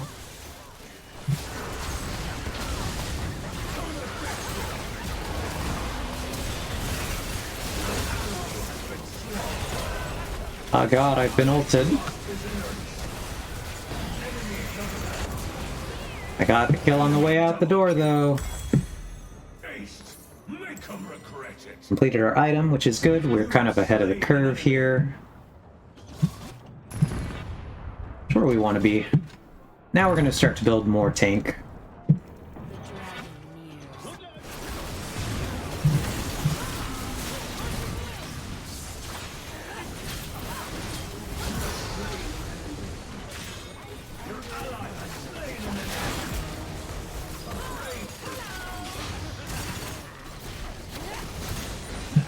Get some kills right there. Good for us. Oh god, my face.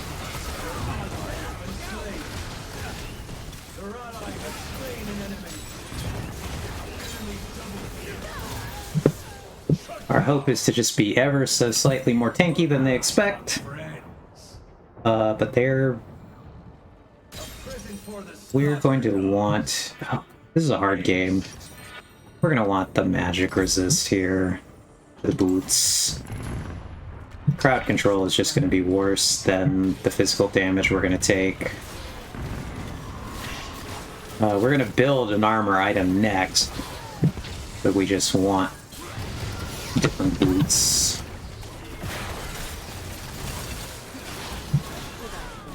That guy's goner. Unfortunate for him.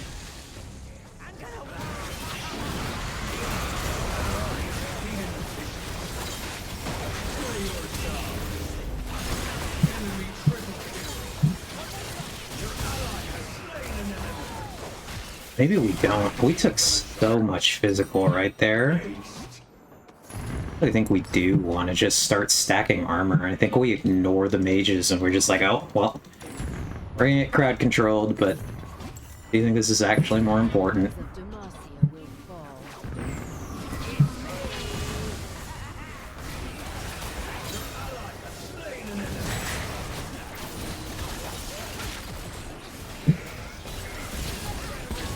Initiate stuff dodging.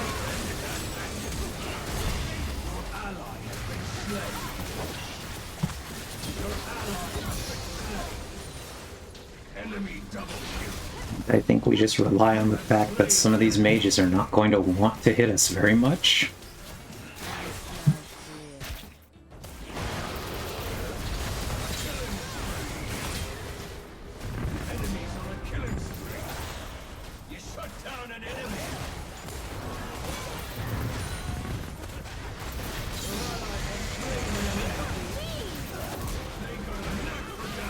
I don't think, again, that guy expected us to live quite as long as we did. Ain't worth a coffin. I think it keeps catching them a little bit off guard that I am still alive in a lot of these fights. You are correct in this case, Vin, though. This is actually all random, all middle is the name of the mode. So we do nothing but push mid here. Legitimately. You joke, but... well, later, buddy. Nothing we can do for that guy.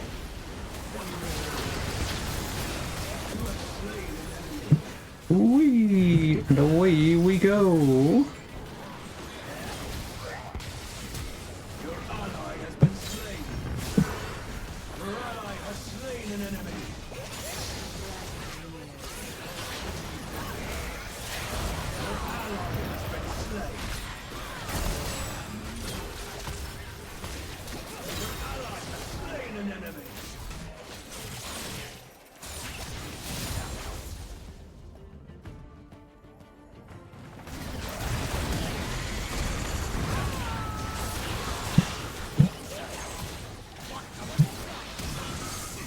Alright, we're doing something. Now we're gonna double back here to pick up some attack speed. We now have armor. We're gonna pick up this because it'll heal us a little bit.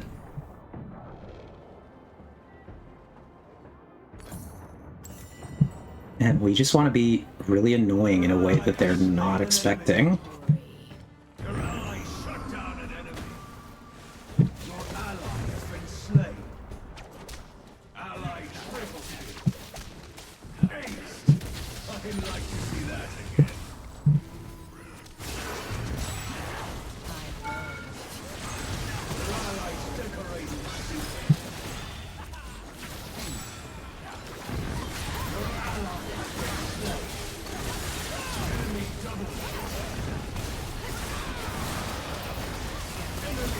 Oh, we almost got him. We kept getting dropped on by the cannon, which sucked for us.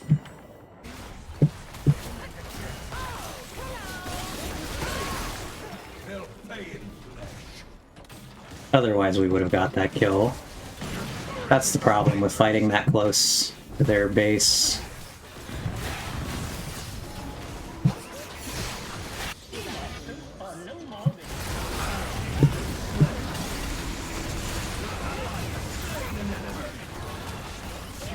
Here, we need to clear this minion, because the waves coming in are a problem.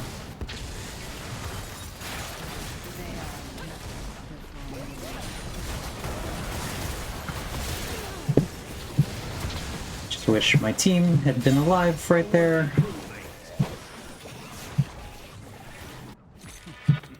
That's okay. So we're gonna grab that.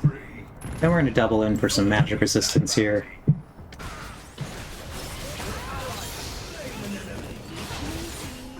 We are indeed taking a lot of magic. I knew it was going to happen.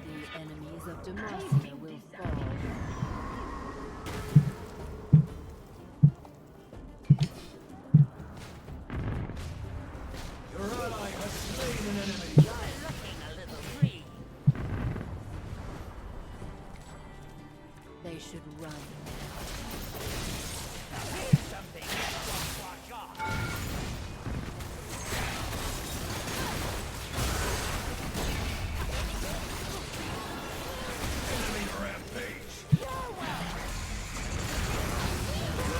Goodbye, rat.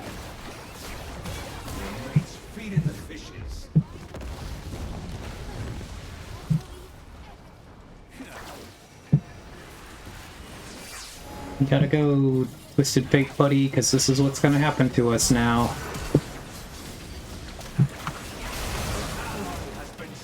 Saw that one coming.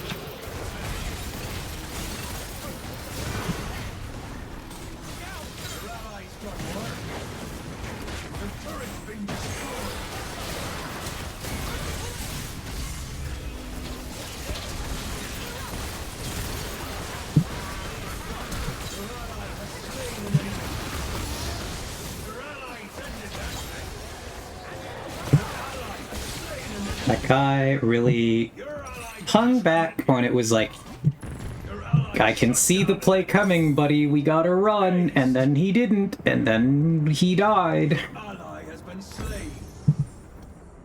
And I'm like, you should have run faster, but you chose not to. And then they teleported in on us. Like, people just, I think, forget about a lot of the options that can happen like that.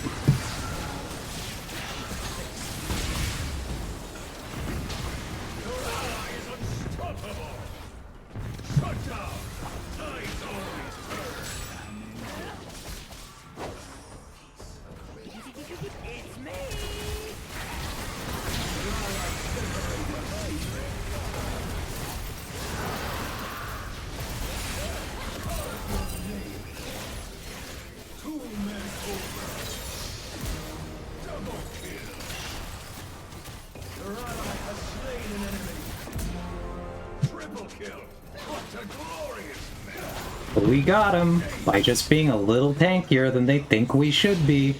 I think that guy's over there.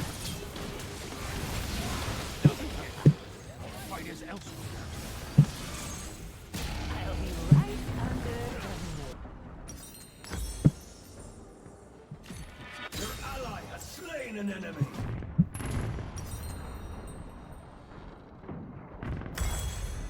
People don't expect my character to be played the way that I'm playing. And I think it does cause some very entertaining problems for them.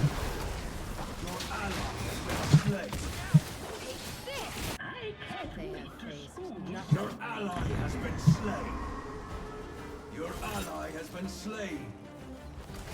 Can I get this? I think I can. Your ally has been slain. I need to waste these before the enemy gets here. Without remorse. So I'm going to be fighting on my own.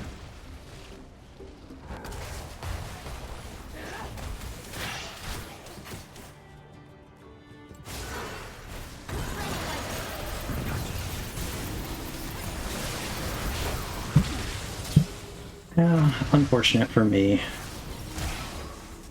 Hard to fight in this situation because my team is all dead.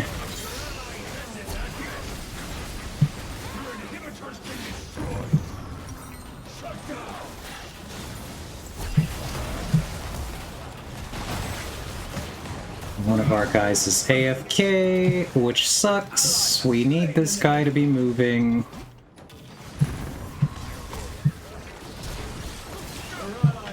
Alright, he got that kill. Coming back out.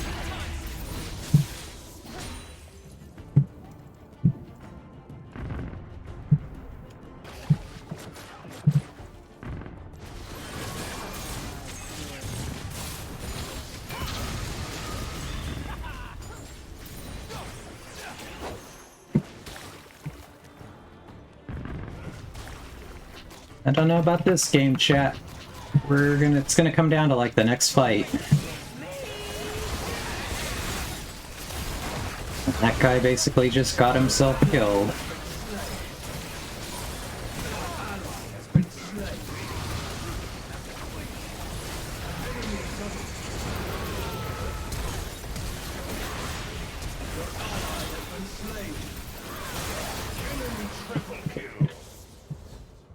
I tried at the end there. My teammates just don't have any respect for the range of these fights.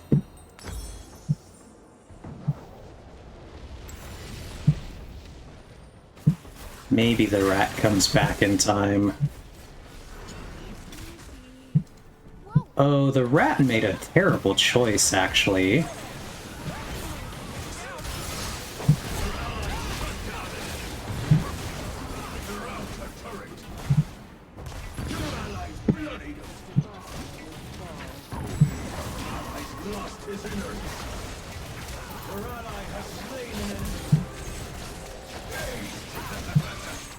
Okay, we get one more fight. I didn't realize my teammate, the rat, he built magic damage when we already had all these other magic damage champions. Which is so bad for us. I will dive here if we get a shot. No, we're not going to.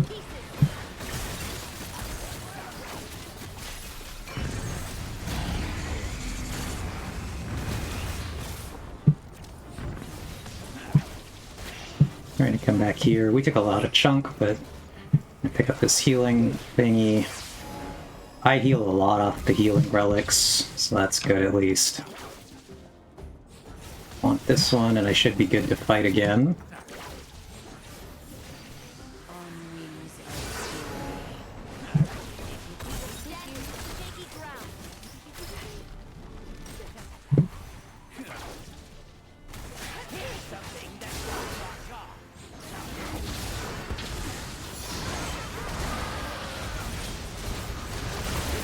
Be the last body to fall.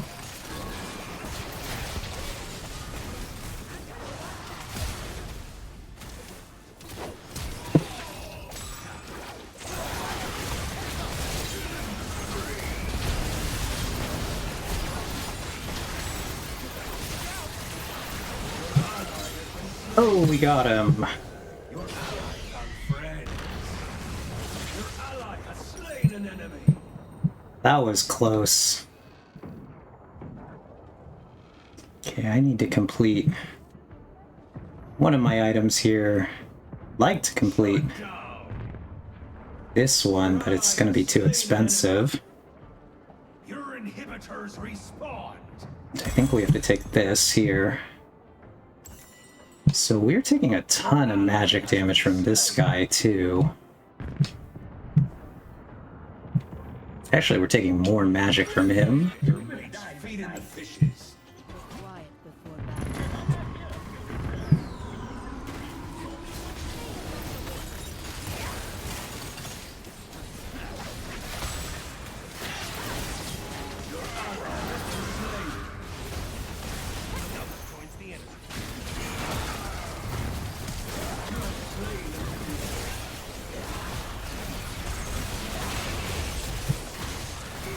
Enemy has been slain. He got that kill, which is impressive.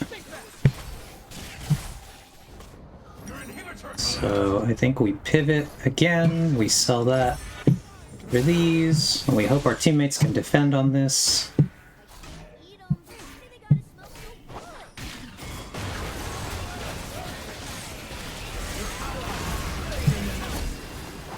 Your ally has been slain.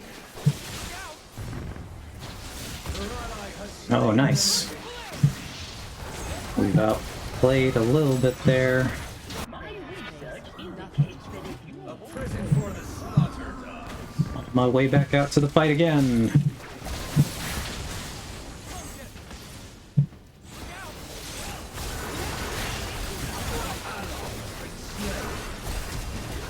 allies decorating the sea. Enemy double kill.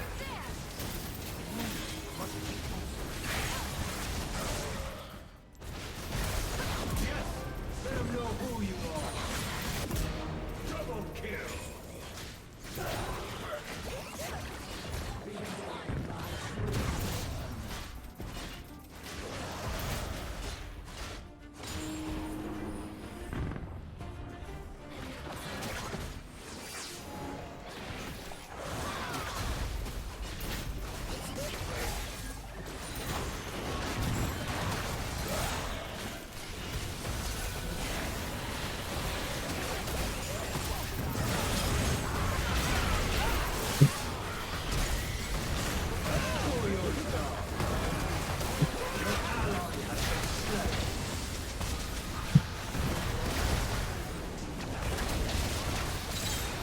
And they got those kills.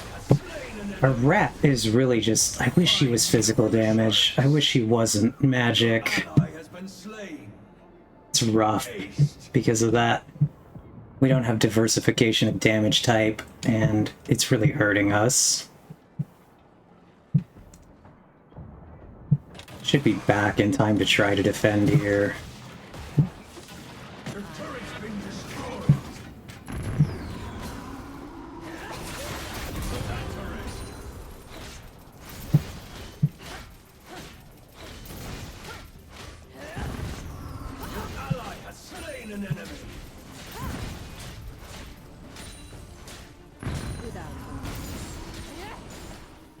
Okay, we're back on our way out. This game has gone way longer than it should have had. Your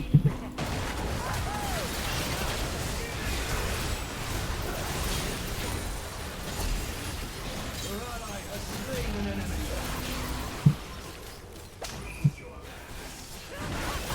Alright, I think that was a good fight for us there. He's lost his innards. Oh god, this has Death's with him. been a whack game. Ally has been slain. So it seems like whichever item I buy, I end up taking more. You lost 3. That guy's damage type is flip-flopping based on whichever damage or whichever boot I have. So when I sell these and I buy the armor version, I end up taking more more magic from him.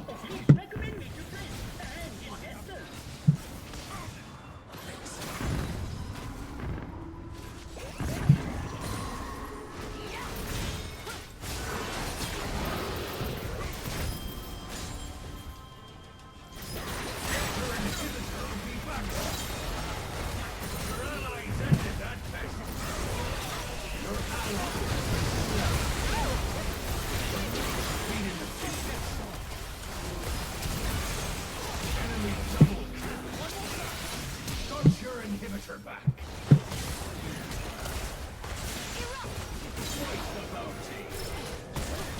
Oh god, it's such an insane game. This one's brutal, gang. We should not still be here, but we are.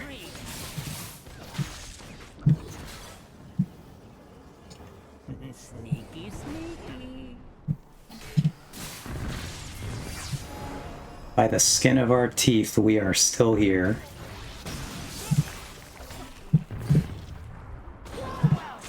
There's evidence to enemies suggest that that manatees will fall. once ruled the land and sea. Your ally has slain an enemy. We might be getting closer to winning, we might not be.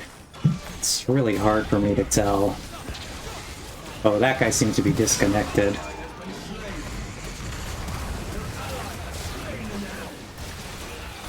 Everything's got an end. Your ally shut down an enemy.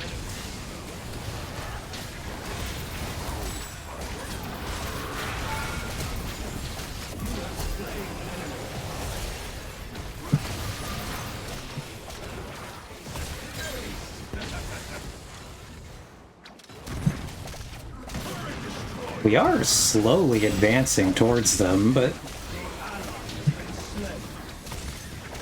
Better you than me. Enemy double kill. oh, and they got him though. That's important for us. Ain't worth a call.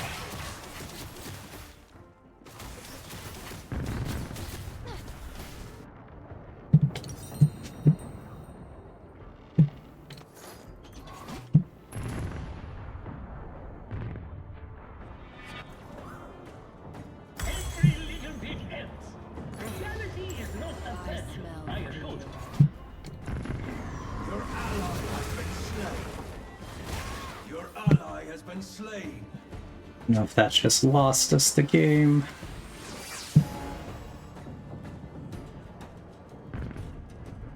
The dragon nears. The tough one shatters. We're gonna have to take a fight here without anything.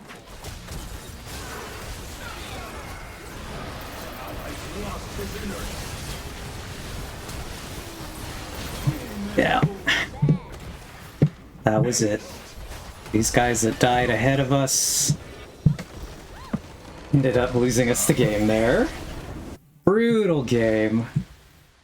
What a fight. We'll honor somebody here. It's not the rat. It's not this guy. Probably these two.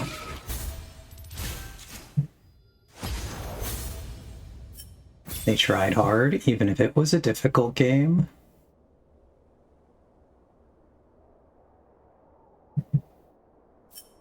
I think the only reason that that was so hard was because this guy here, he looked and he said, we have magic damage, magic damage, magic damage. I can build physical damage. What if I build magic damage as well?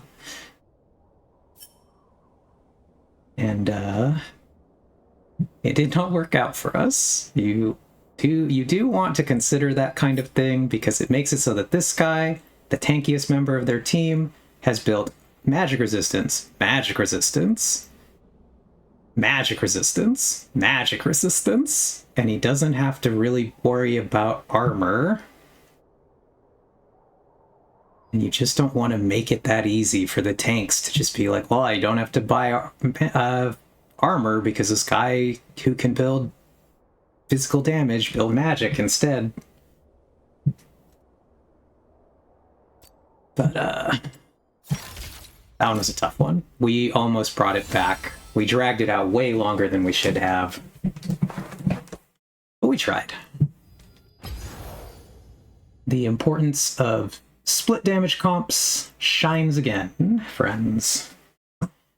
So we're going to go ahead and pack it in the day. It was a fun stream.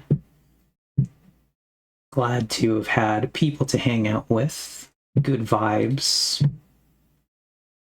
Let's go ahead and close League. And we're gonna... Oops, totally forgot to change my category today. So we've been on Minecraft the whole time, even though we were League of Legends for approximately 30 minutes. Whoopsie daisy. My bad. But yeah. That's why, yeah. Have a good night, Hawks. It was why damage comp was a little whack. But, yeah, thanks again, everyone who was here. I appreciate all the people who stopped by, people who were lurking, all that means a lot to me. I would not be here without you all. And so I hope you have a great night, a great day if you're in a different time zone. And yeah, let's look around. Let's check really quick if we have any raidable people.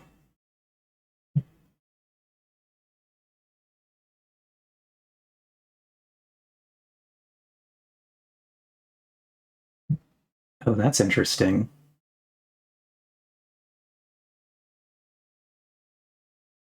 A slightly bigger VTuber that I like. He's actually playing Minecraft. That's funny. Mostly I follow just really like small accounts. Griffin, I think, is one of the biggest people that I follow that I wouldn't call like one of the bigger accounts. He's like the biggest of the small accounts. I don't know if that makes sense, Ox, or if you would kind of agree with that, where he's definitely big. He's partnered, so big account in that regard. But he's like about to cross the threshold to the like 100+ viewer zone, which is, I think, it's something in my brain says once you go over 100, that's pretty big. That's a lot of people.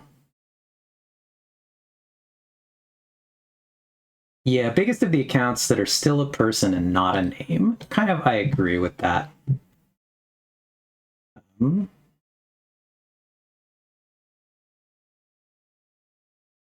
So, I think we could take our couple of viewers over. You go see this person who is not usually streaming Minecraft.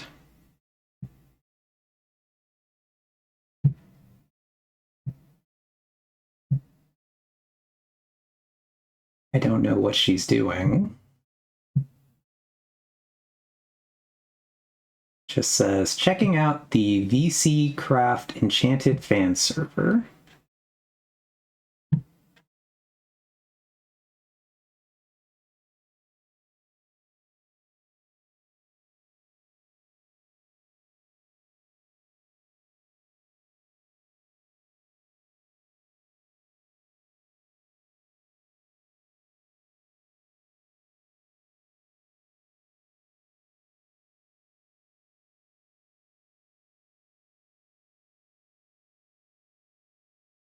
But this is actually the person whose Discord, and I got a gift sub too, who gave me some of the best, some of my favorite emotes that I've ever had from the streamer.